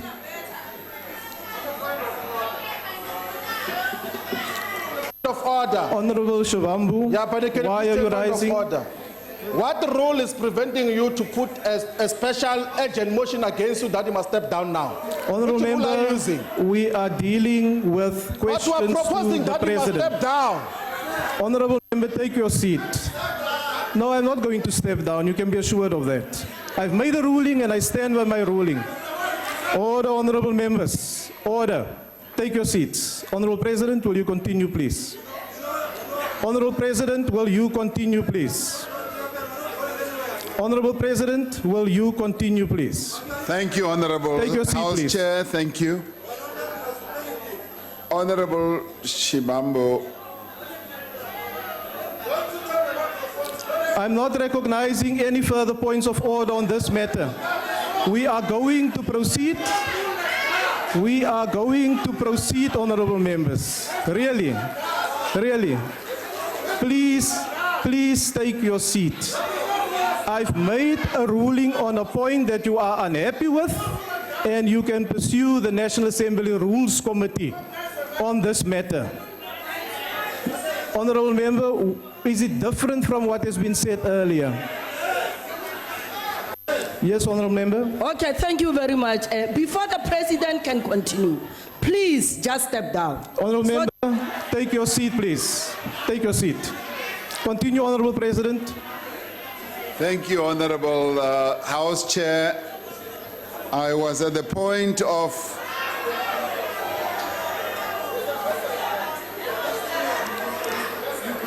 No, honorable members, you are making repetitive points of order about the same matter. And I am not going to entertain a further point of order on this matter. I want us to proceed. Take your seat, please. I want us to proceed. Honorable President. Thank you, House Chair. If I may continue, I'd like to answer Honorable Shibambo's question. I was on the verge of saying, Honorable Shivambu, But allow us to speak. the president, Members of Parliament were Honorable allowed to speak. Shivambu, but you're raising the same point of But order. allow members to speak. You don't know what they're going to say. No, Honorable Allow them to Shivambu. speak. Honorable Shivambu, as the chief whip of your party, Yeah, but allow them to speak. can I'm you here to please defend take my your members seat from now, speaking. please? Please take your My seat. members must be allowed to speak here. Honorable members, you are raising repetitive points of But order allow me, on the listen same to them. matter. Listen to our members. And I am not going to allow Listen it. to our members. Listen. I am not going to allow repetitive point of orders. But you must listen to members. What is your point, honorable member? Okay, thank you. No, Chair, no. Chairperson, thank you very much. Chairperson, our country finds itself at a crossroads simply because of distortion of history. The same happened with Sharpeville massacre. Again, the same thing happened with 1976 uprisings. A is the question of land. Honorable member, please which take your we seat. You're are making a saying- speech now. No, it's not a speech, Chairperson. It's not a What speech. is the point of order? Distortion of facts. Honorable President. All that we are saying, Chairperson, is... Let's allow the President to respond. No, Chairperson, please. Take your seat, please. As a member of this House, Chairperson, Please take your seat. Will you allow the dissenting voice to be heard? Honorable member, with all due respect, will you take your seat now, please? Thank you. You haven't heard me, Chairperson. Honorable member, please take your seat. You haven't heard me, Chairperson. No, honorable member, I've heard what you've said. No, I want the... you haven't No, heard take me, your seat, Chairperson. please. No, honorable members, the President is about to respond to a question raised by your chief whip, the Honorable Shivambu, right? The President will respond to that question now. If we do not allow the President to respond, then it will create a further difficulty for us that we do not want to go into. So can we allow the President to respond to this question, please? No, honorable member, I'm not going to recognize you. I've recognized you on 3 occasions, and you raised exactly the same point. Honorable President, I'm going to request you to continue, please. Thank you, Honorable House Chair. Take your seat, please. I thank you for giving me this opportunity once again to respond to Honorable Shibambo's question, hopefully without any interruption this time. What is your point now, honorable member? Chairperson, the attitude you are using there, it tells us you must now step down. You are tired. No, honorable member. No, Honorable President, please continue. I'm no longer taking points of order on the matter. Continue, Honorable President. No, Honorable Member, take your seat. Honorable Member, take your seat, please. Take your seat. Honorable Member, take your seat. I am not recognizing you, Honorable Member. Please take your seat. Take your seat. Continue, Honorable President. Thank you. Thank you, Honorable House Chair.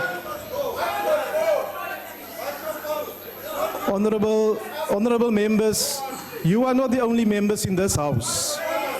There are 380 other members waiting to listen to the President. And what you are doing now is gross disorderly conduct. And I can no longer tolerate that. I've made a ruling, and I stand by that ruling. I'm not going to change that ruling.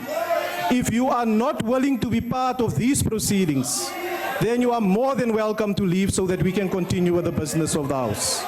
This is really unbecoming. You can have your own issues and your disagreements with my ruling, but I stand by my ruling. Honorable President. Thank you, Honorable House Chair. Continue, Honorable President. Thank you very much. I'm not recognizing that member.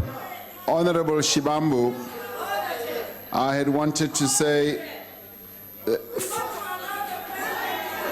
No, Honorable Member, I'm not going to recognize you. Honorable Mashabela, will you please take your seat?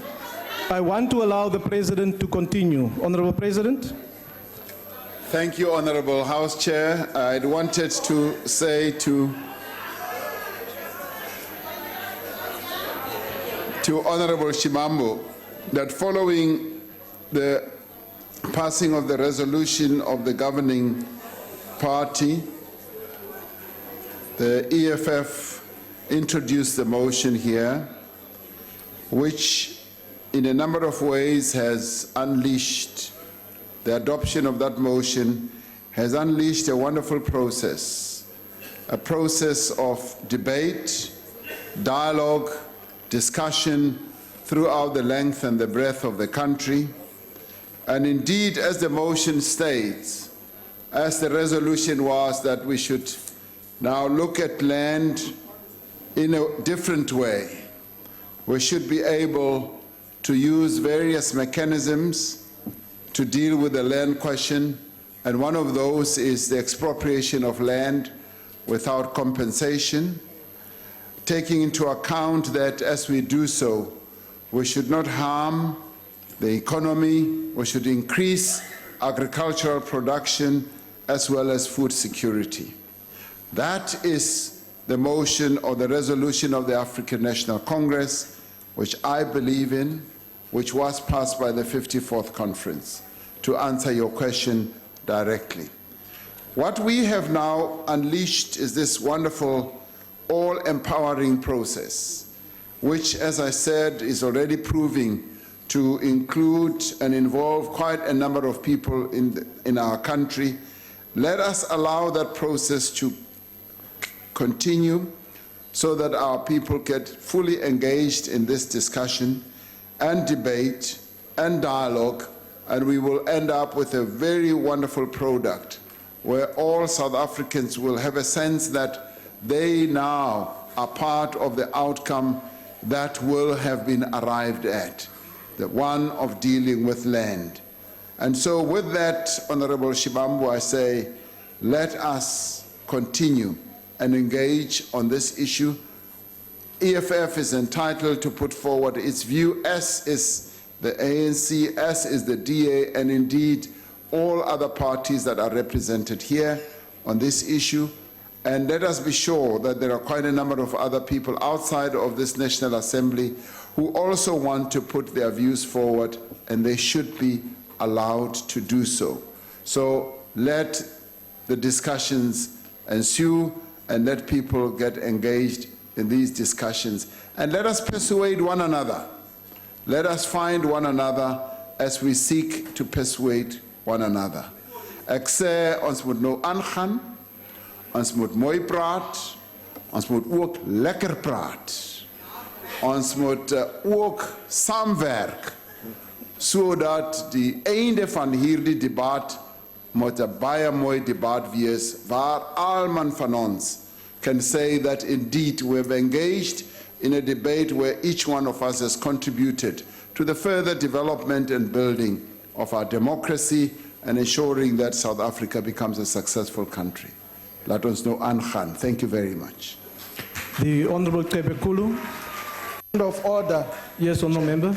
You know, in the rules of the National Assembly, there's a rule that specifically says that we must not cast aspersions on members of parliament. Now, the president says that we opportunistically took up the issue of land when it is in the founding manifesto of the EFF, it's in the elections manifesto which are public. So to suggest that we opportunistically took it because an ANC resolution is casting aspersions on members of the EFF that have raised the motion, and it's decidedly and conclusively wrong and must be addressed here in this house without having to do in a way that we did of chasing our member out illegally. And you must step down, Steelway. No, Honourable Member, the point that you are raising is a point of debate between members of this House and the different parties that are here. And I now want to recognize the Honourable Tebekulu. Thank you, House Chairperson. Honourable President, does this foreign investment you are talking about includes continuing to sell land to foreigners as well as the governments of other countries when there is much thirst for land ownership amongst the citizens of South Africa? Thank you. The Honourable President. A number of countries around the world, Honourable House Chair, have a clear rule on the issue of land being either sold or dealt with in whatever way to foreigners. They resort to the lease of land to people who want to invest in their countries, and that lease does not result in, say, ownership of land. And in a number of countries, they actually give you either 30-year lease, 60-year lease, 99-year lease, and so forth, which is renewable as you go on. And we have looked at this, and we have felt that these are things that can also be well applied in our country as well. Where there is land hunger, there's nothing wrong at all in leasing land to people from outside of your country. It happens in countries in the Northern Hemisphere, on the African continent, in Southeast Asia, and indeed in many other places that is the norm. So there is nothing that stops us from doing precisely that. Thank you, Honourable Chair. Thank you, Honourable President. That concludes question number 10. We now go to question number 11 that has been asked by the Honourable Benku to the President of the Republic. The Honourable the President. Honourable House Chair and honourable members, the World Bank report on poverty and inequality places strong emphasis on the importance of jobs and skills in achieving faster growth that improves the lives of poor people. The report notes that it is critical to raise overall productivity and competitiveness in the South African economy to increase the number of people who can be put in employment. These findings are in line with the National Development Plan as well as the medium-term strategic framework. The report itself does concur with current policy emphasis in order to ensure that growth measures have a meaningful impact on reducing inequality. We must accelerate efforts to improve the quality of basic education and access to tertiary education. We must improve delivery of these and other key government services. This is critical given that we still need to devote resources to ensuring that South Africa's fiscal position is suitably robust to withstand shocks from either global or domestic sources.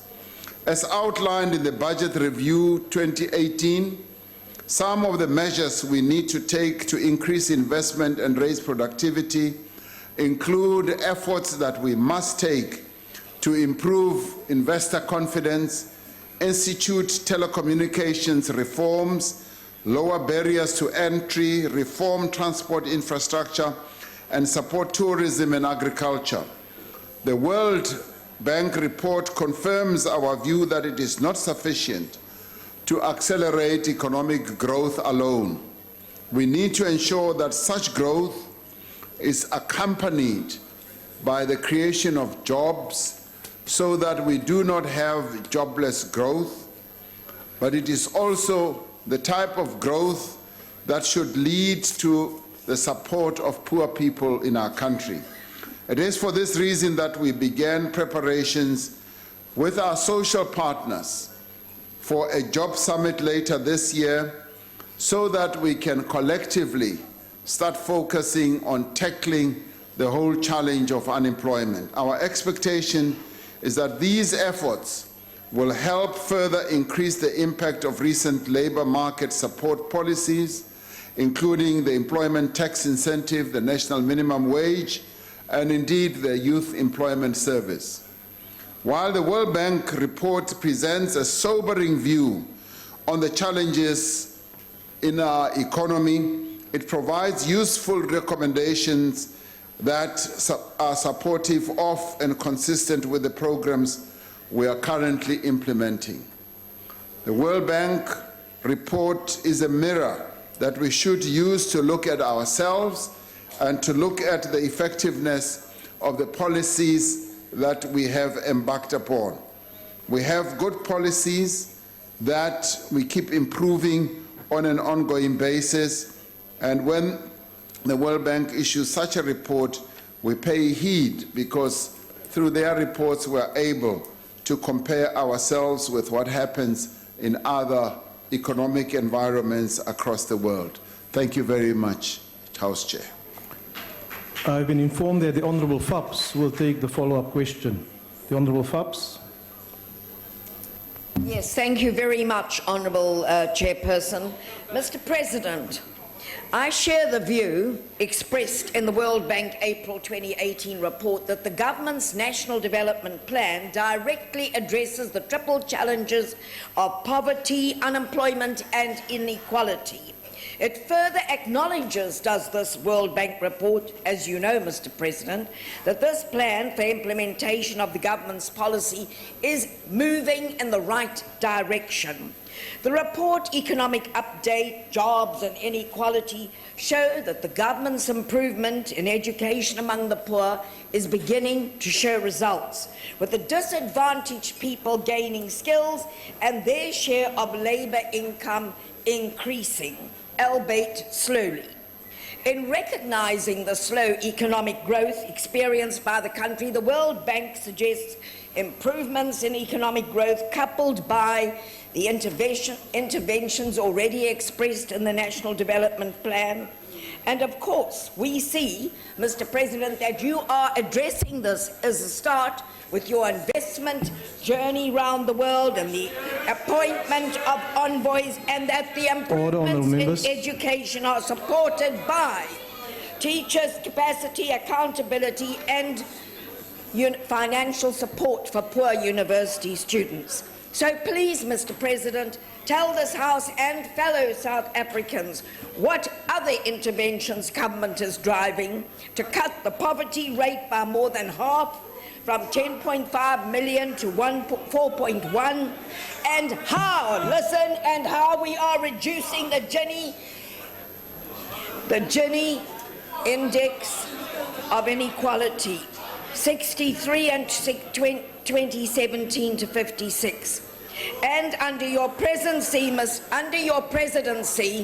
how we will create. Honourable these Member, your 80,000 time has jobs. now expired. So tell us finally what your position Honourable is Member, on the findings. your time has I thank you. expired. The Honourable President. Honourable House Chair, thank you very much. We are, as a government, focusing our attention on how best to improve the lives of our people, and how best we can ensure that the education outcomes in our country are a lot better than they've been in the past, and how we can address the health condition of our people in terms of dealing with various diseases, and more importantly, how we can continue to reduce poverty and inequality and unemployment in our country. The programs that we have in place are huge. They are all-encompassing, and they are the types that have in many, many ways improved the lives of our people, much as poverty has reared its head once again to a point where some 50% or so of our people are living in poverty.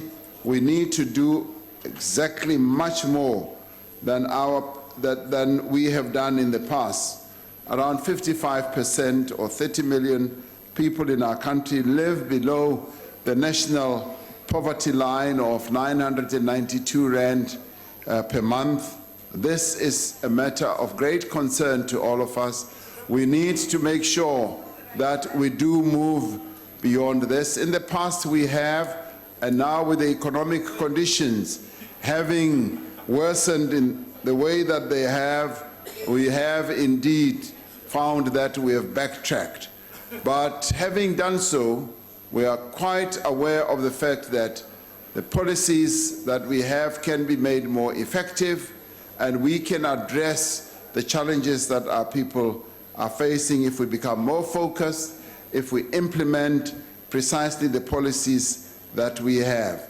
The governing party is determined to root out the impediments, the challenges and the barriers that have in the past made it difficult for us to address these challenges that are faced by ordinary South Africans on an ongoing basis. And we believe that once those barriers are addressed, we should then be able to be much more effective in addressing all those challenges. We'll be able to build more houses, we'll be able to build more clinics, more hospitals, we'll be able to improve the transportation in our country so that our people are able to travel safely and comfortably to their workplaces, and that they are able to live nearer places of work.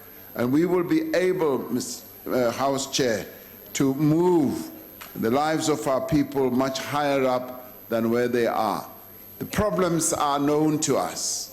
We are aware of the hardships and the challenges that our people have, and we are determined that we are going to address those hardships. And thank you very much.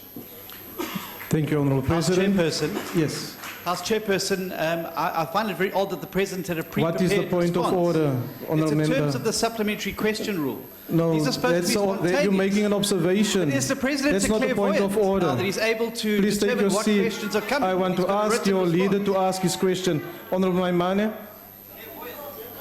Thank you so much, Speaker. And I'm very impressed with the President's talent to prepare an answer for a question that's spontaneous. But be that as it may, Mr. President, it's become quite clear that we're trapped in a cycle of high levels of inequality and clear poverty. Yet, and our society is still unequal, and I think the biggest level of inequality, equally so, is those who have a job and those who don't have a job. It's the South Africans who are unemployed, the 10 million that we ought to answer questions for. And my challenge here, Mr. President, is that your government has proposed a minimum wage to come into South Africa. But your Treasury, your own government, has already proposed that if that proposal goes through, over 715,000 South Africans will lose their jobs.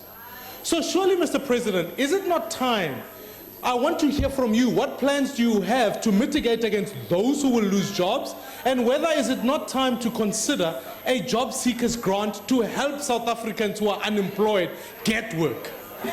The Honourable President. Thank you, Honourable House Chair. Thank you. I'm glad you are very impressed with the way yes, clairvoyance and all that. Now, Mr. Maimane, if you have been paying attention to this whole issue of the national minimum wage, firstly, you will have noticed that the minimum wage issue the demand for it started in 1955, when our people gathered in Kliptown, complained about the poverty wages that they were being paid then, and said, we want a national minimum wage, because a national minimum wage will eradicate these poverty wages that the people of our country were being paid. And then the economy of our country employed far less than, if you like, 4 million people. Now, that was the complaint then. Now, with time, this demand kept on growing. It kept on being articulated by working people in our country.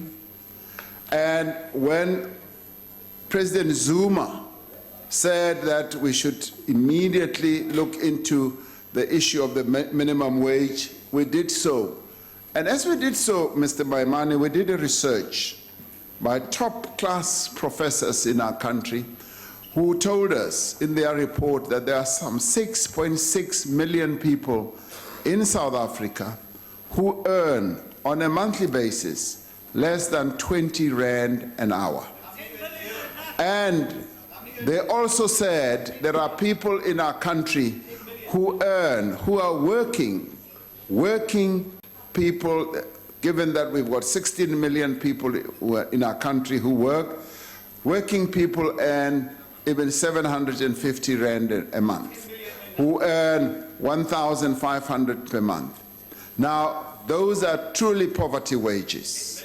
And the demand has been made throughout history for a living wage in our country.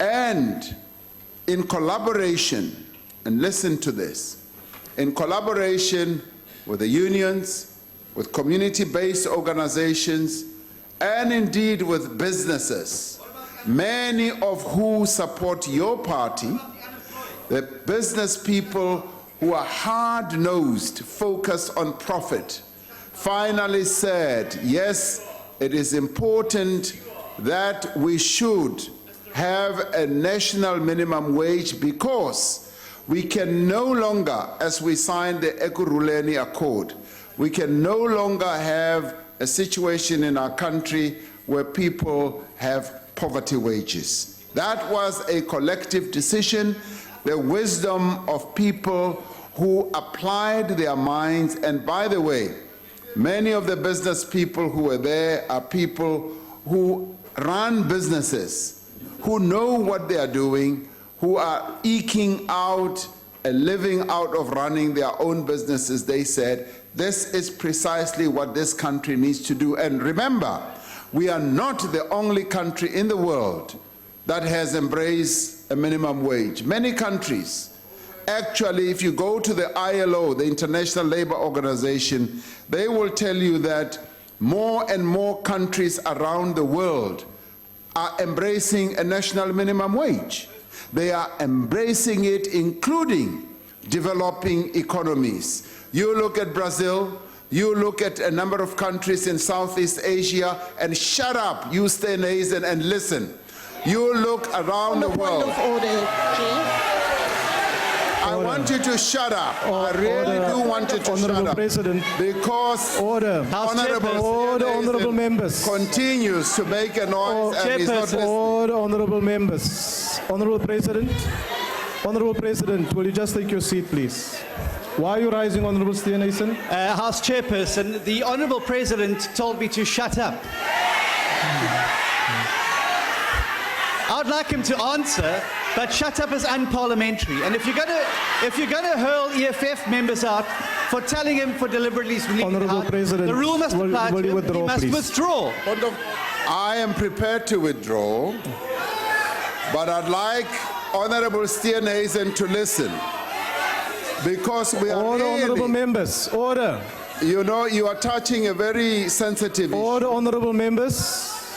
Now, he continues, Honorable House Chair, to make a noise, which is... Honourable President, there is another point of order that I want to take. Yes, honourable member. Thank you. Honourable Chairperson, I have been observing that there has been constant interjection by the Honourable Waters and the Honourable Steenhuisen. And I'm not surprised that that remark was made, because some of the interjections border on the offensive. Thank you. And I ask you to rule. Honourable members, please take your seats. House Chairperson. No, Honourable Steenhuisen, I have not recognized you. I have not recognized you. Please take your seat. Well, will you recognize me after you respond? No, I am responding to the honourable. Honourable members, just calm down. Honourable Chauke. If you read the rules, you will see that when I deal with a certain point of order, you cannot raise immediately I'm not speaking. a point of order. I've heard what the honourable member has said, and may we just, because we want to conclude this session in a way that allows the President to be able to respond to these points of, to the different questions, and to, when there's points of order, to deal with it. But let's not do it in a way that can potentially derail the business of the House. I will appeal from all members in the House that we allow the President to respond. The President has withdrawn the remark, and I want to continue. Honourable members, honourable members, honourable members, just calm down. Calm down. I'm not, honourable member, I'm not in dialogue with you, honourable member. I've made a ruling. The honourable President has withdrawn. Honourable Steenhuisen, why do you want to be heard again? Deputy Speaker, the President, if you examine the Hansard, did not withdraw. He said he would be prepared to withdraw, and then went on to a conditional rant. No, thank He's you, the one who Honourable lost his Honourable temper. Steenhuisen, take You know, your when you're a seat. President, you need to remain calm. Honourable Steenhuisen, This is not the NEC, this is Parliament. Honourable Steenhuisen, please take your seat. And I want the Honourable President, order. I want the Honourable President now to continue. Honourable President. Honourable Steenhuisen, I'm being very calm, Honourable Steenhuisen. I think you should listen. We're discussing a very serious matter that has to do with the lives of poor people.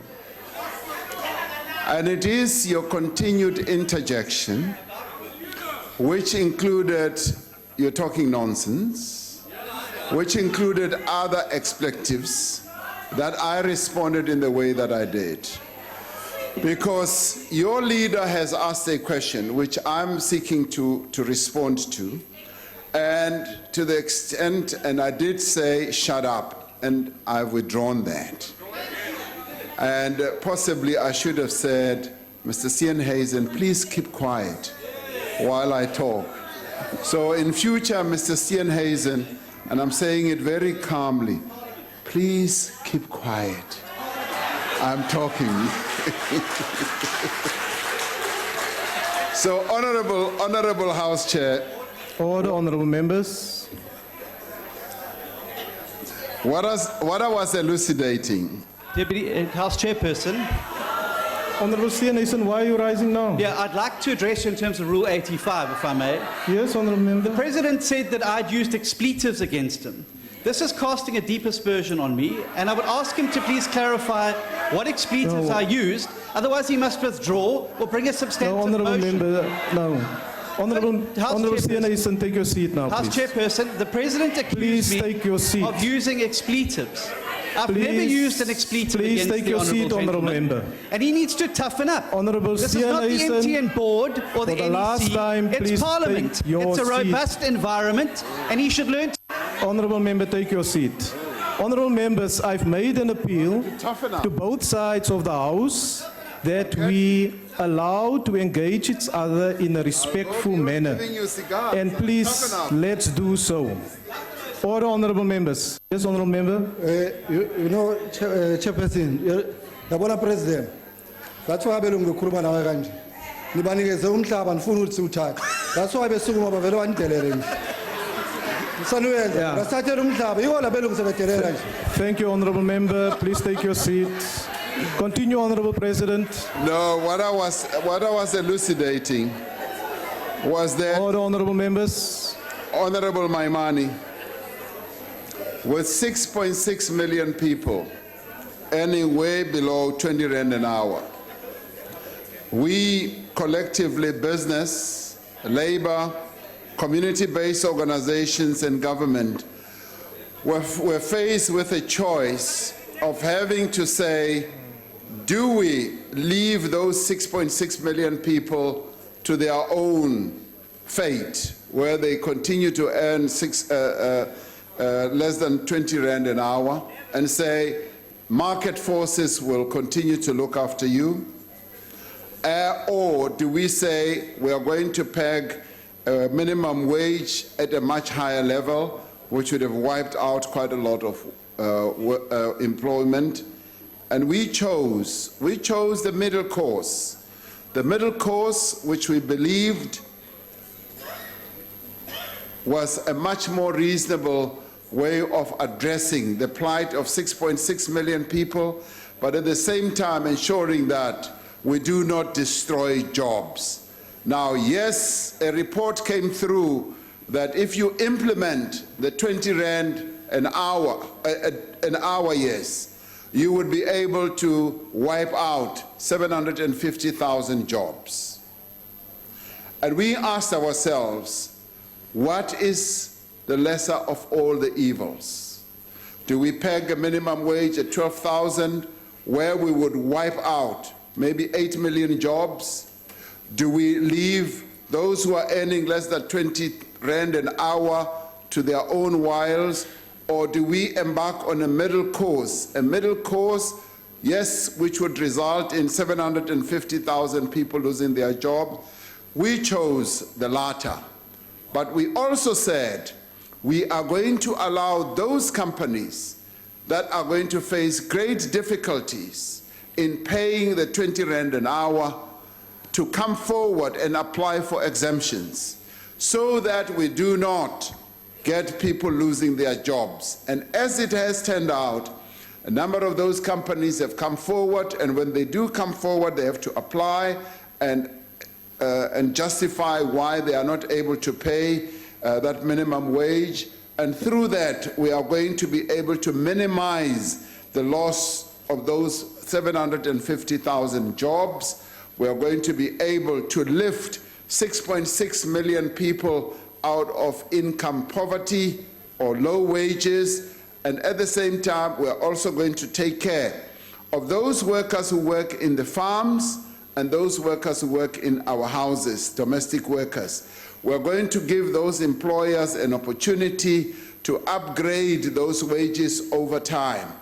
So with that, we then had a process which we believe can work for our economy, given the fact that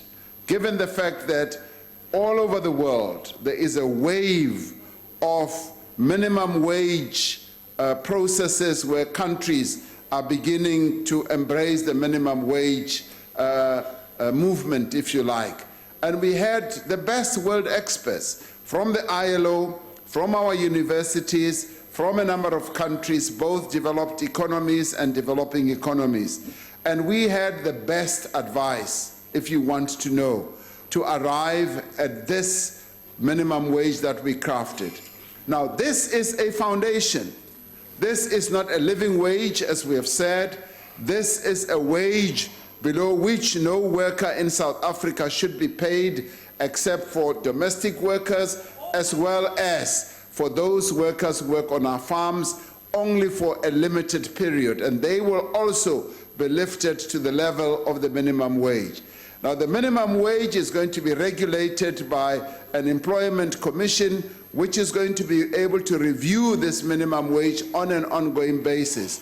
And for those who say it is far too low, we want you to keep in mind that if we had raised it a bit too high, many people were going to lose jobs. And for those who say the 20 rand is too high, we have 6.6 million people that we as a country, as a nation, needs to look to improving their livelihoods. So faced with all this, we were able to craft this minimum wage, and we believe that it is going to lift 6.6 million people out of income equality, Mr. Maimani.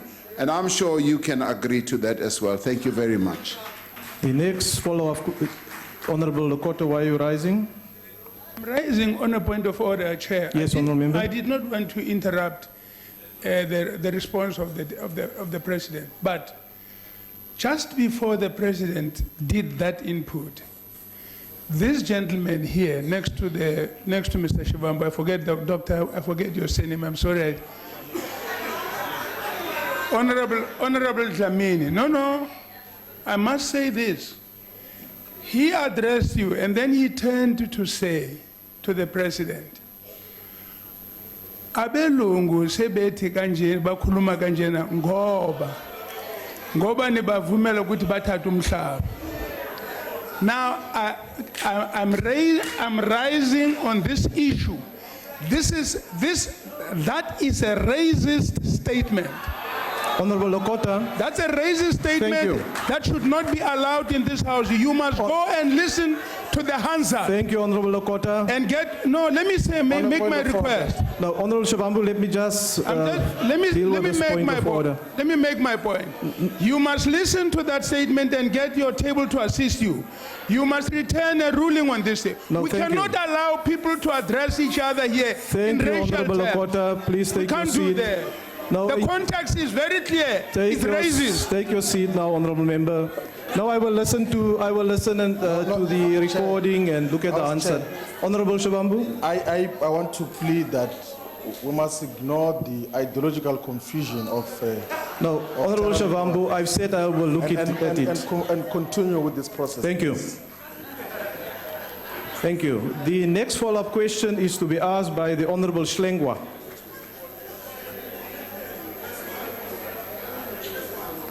Thank you very much, Honorable House Chairperson.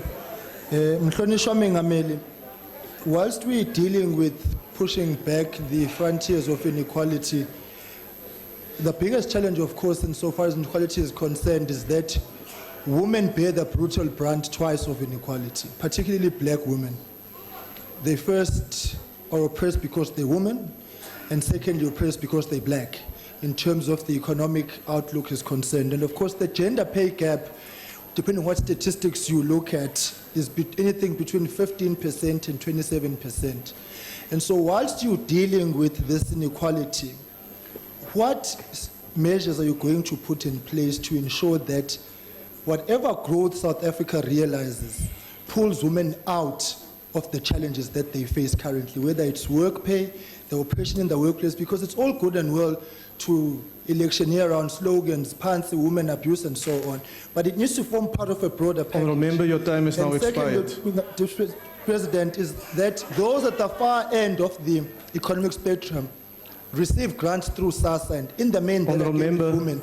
What will be done to ensure that those women are also assisted in a SASSA that actually works? Honorable Schlengwa, problems that have been going on. Your time is expired, and I must remind you that we should not ask multiple follow-up questions. There was a thesis question There's from there which set a precedent. One follow-up question. Honorable President, can you respond, please?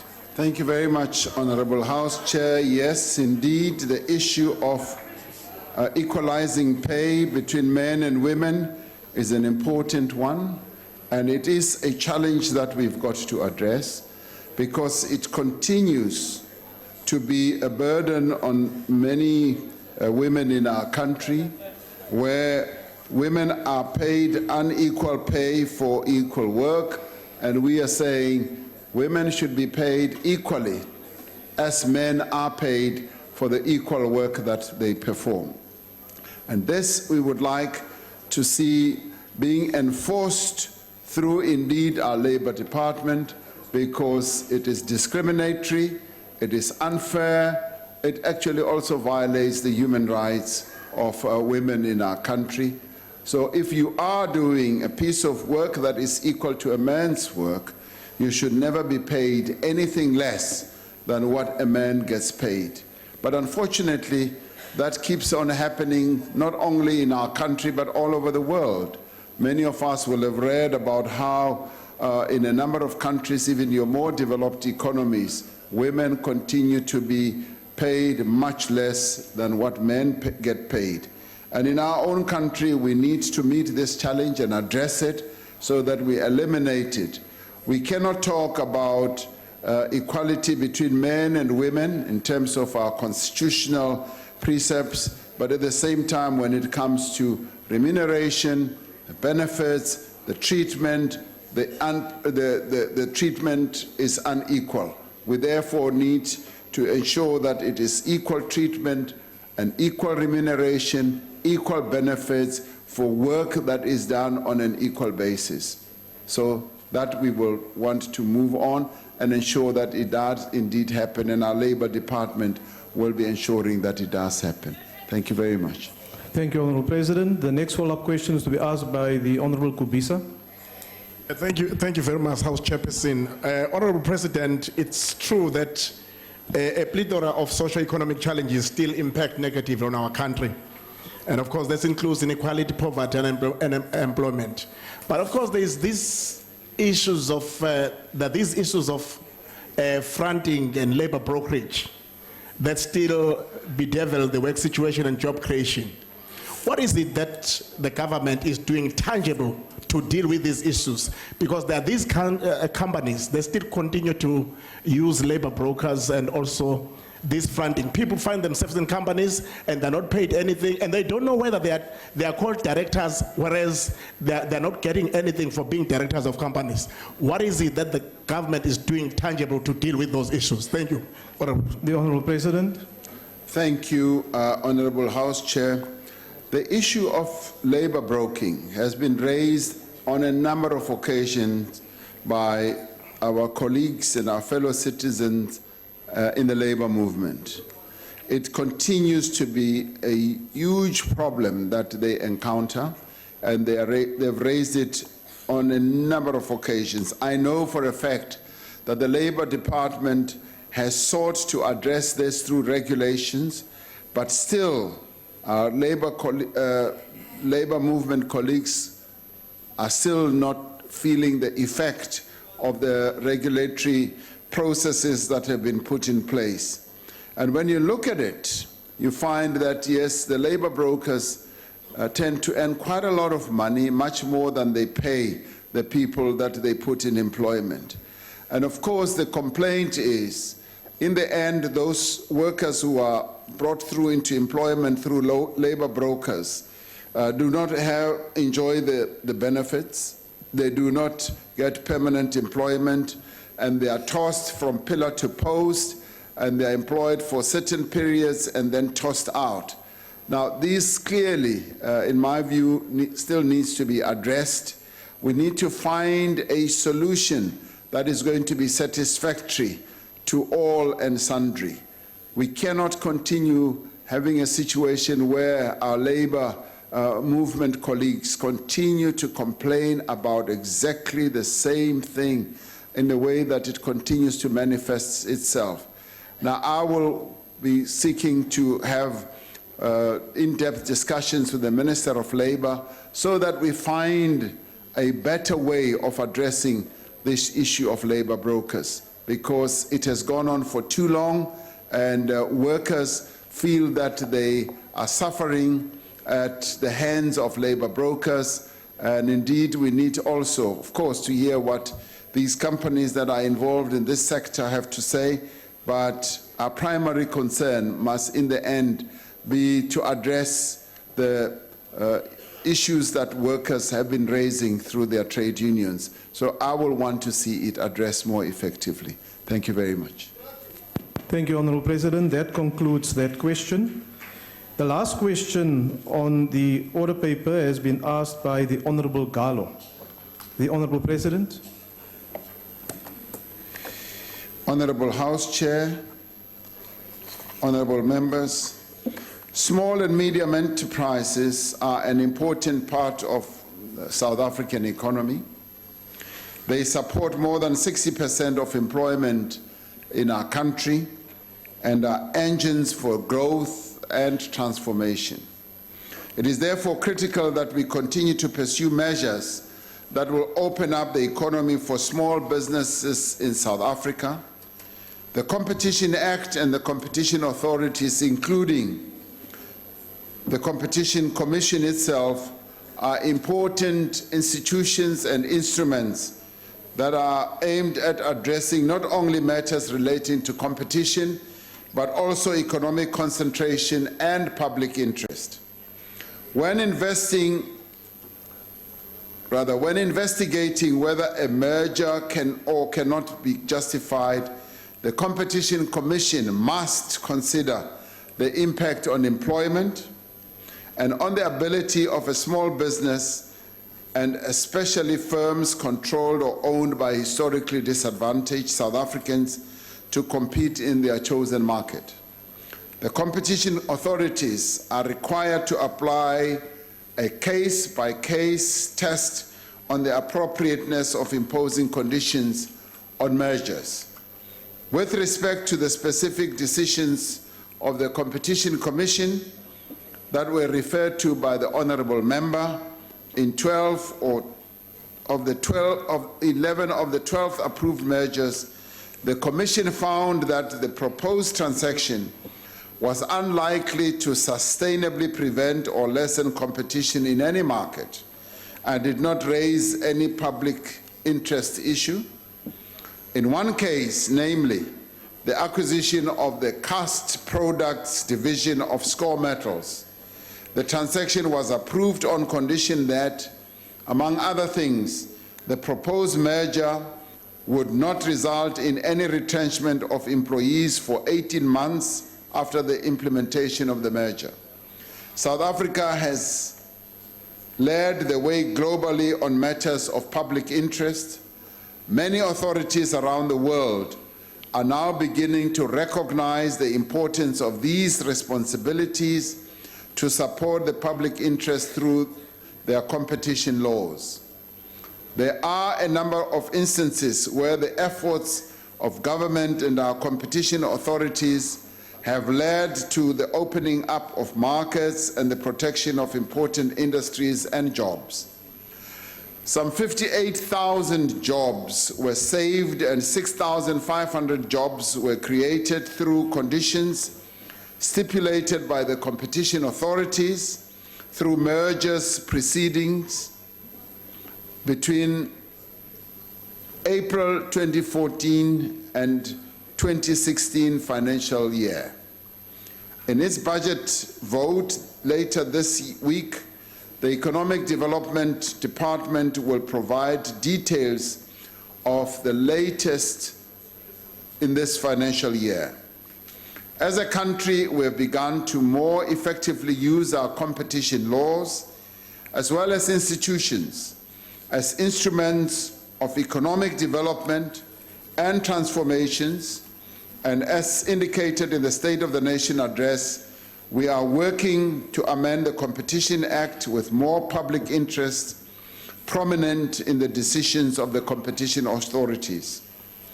The OECD is one of those institutions which, having looked at our competition laws, found that our competition law, in as far as public interest is concerned, is far ahead of many, many countries indeed, because we have focused our public interests area as an area that has an empowering type of aspect and tends to look more closely on how we can shore up the interests of ordinary people, not only in as far as their employment is concerned, but also on areas of skills, development, and a number of other areas. So I can confidently say that on this issue, we have been ahead of the curve because the world has been learning from what we have been able to do.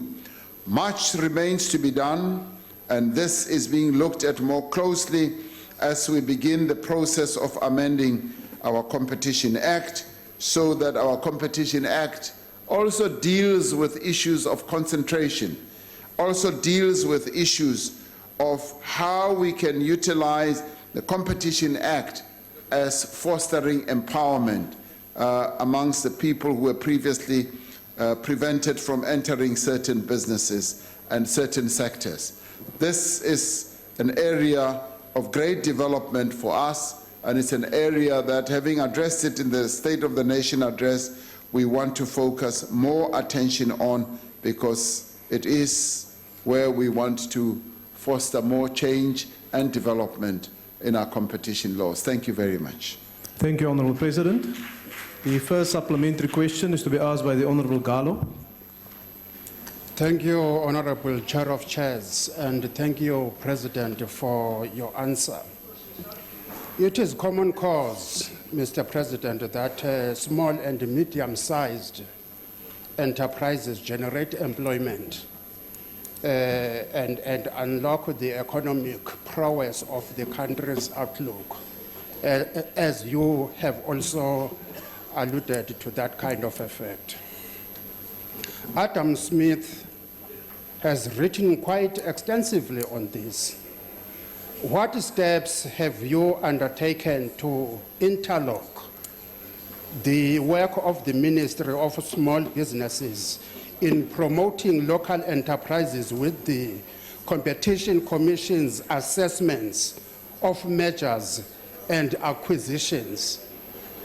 We are raising these questions, Honourable President, because we are worried that this neoliberalism kind of an approach is not going to benefit the people, more especially in the rural areas. We are very much concerned, Honourable President. Thank you. The Honourable President. As I was saying earlier, Honourable House Chair, and that we are focusing our effort on the Competition Act amendment on how best that amendment can lead to, yes, the empowerment of those who were previously disadvantaged and prevented from entering various areas of business. And indeed, we want a greater interface, not only between, Small Business Enterprise Ministry, as well as what we do in terms of competition throughout government, so that we do not work in silos. So we want to address all those challenges that you are talking about, because it is important, if we are going to foster the radical economic transformation trajectory that the governing party is committed to, that we should empower the small and medium enterprises, not only in word but in effect, and give them the wherewithal, the capacity and the capability of being able to do precisely that. So this is an area that we are focusing on. We've shown a light on this area, and we want to utilize these instruments that we have as part of the Competition Commission to ensure that small and medium enterprises are indeed given greater opportunities, greater avenues are open for them, and great pathways are also being created for them. Thank you very much. Thank you, Honourable President. The next follow-up question is to be asked by the Honourable Singh. Thank you, Honourable Chairperson. Mr. President, thank you for your response. There is nothing inherently wrong with mergers and businesses getting together, because they bring in more capital, more infrastructure, and sometimes cheaper prices. Your response, Mr. President, focused mainly on the job side, that we protect jobs. I want to focus my question on the supply side and the abuse of dominance. We have a number of companies that come together. Let's take Walmart for an example, a number of retail companies in the textile industry, in the accommodation, you find them coming together. But the thing is, what opportunities are being given to small and medium enterprises to be continued suppliers of products? We find textiles from India, from China, from Bangladesh, all over the world, and we find imports rather than giving small businesses an opportunity. Are you satisfied, Mr. President, that the measures that we have in place to protect small and medium business as suppliers to these big conglomerates are in place? And if not, what will be done about it? Thank you. The Honourable President. Thank you, Honourable House Chair and Honourable Singh. No, I'm not satisfied. I'd like to see more action being taken to open up greater opportunities for small and medium enterprises. And the competition arena gives us greater optionality and opportunities to be able to do precisely that. The Minister of Economic Development is, during his budget vote, going to also address specifically this issue of how through our competition amendment law we are going to be able to empower small and medium enterprises and make sure that as we do so, we look at the full value chain. That's precisely where the blockage is, where small and medium enterprises are blocked, have barriers that they cannot get over. And those are channels that then need to be opened so that they are able to act. And if we do not do so from a legislative or regulatory point of view, they will never be able to make headway, because they will always find that the opportunities that lie ahead across a particular barrier are forever lost to them. So our task as a government is not only to give lip service to the empowerment of small and medium enterprises, it's actually to empower them in real effect and open up all the opportunities, particularly where there is dominance, because in certain sectors there are players that so dominate a sector as to be able to keep out other players.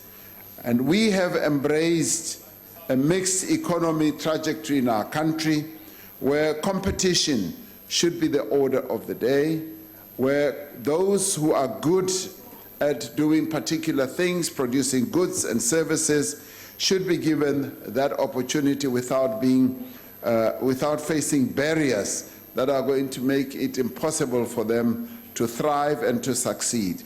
Given the fact that 60% of employment is generated by small and medium enterprises, it is the more reason why we need to be focusing more attention on promoting small and medium enterprises and, in fact, promoting entrepreneurship. And entrepreneurship can thrive much more effectively when entrepreneurs realize that their pathways, their channels are open rather than closed off by the type of barriers that can be created through the dominance of certain sectors of the economy by certain players. So our competition regulations and laws are going to be addressing precisely that as well.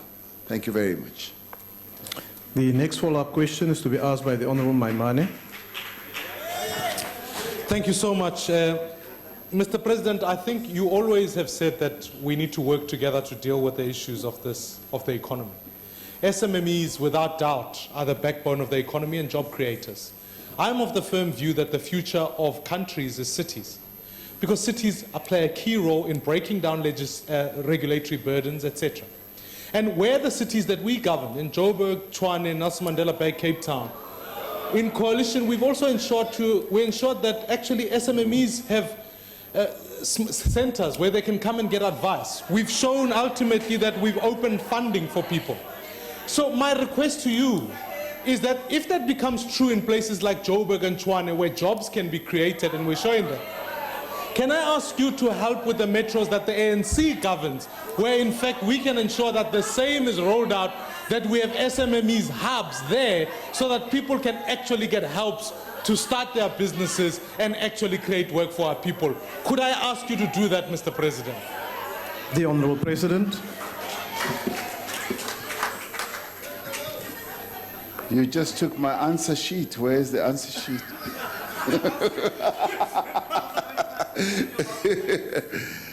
Honourable House Chair, Honourable Maimane, the support that needs to be given to small and medium enterprises is quite broad. It is what, in my book, is not complex. It's something that can be done very quickly, very easily. It just requires focus. And what you are saying in terms of where it has been rolled out is very good news indeed. And we have found that through the hubs that can be created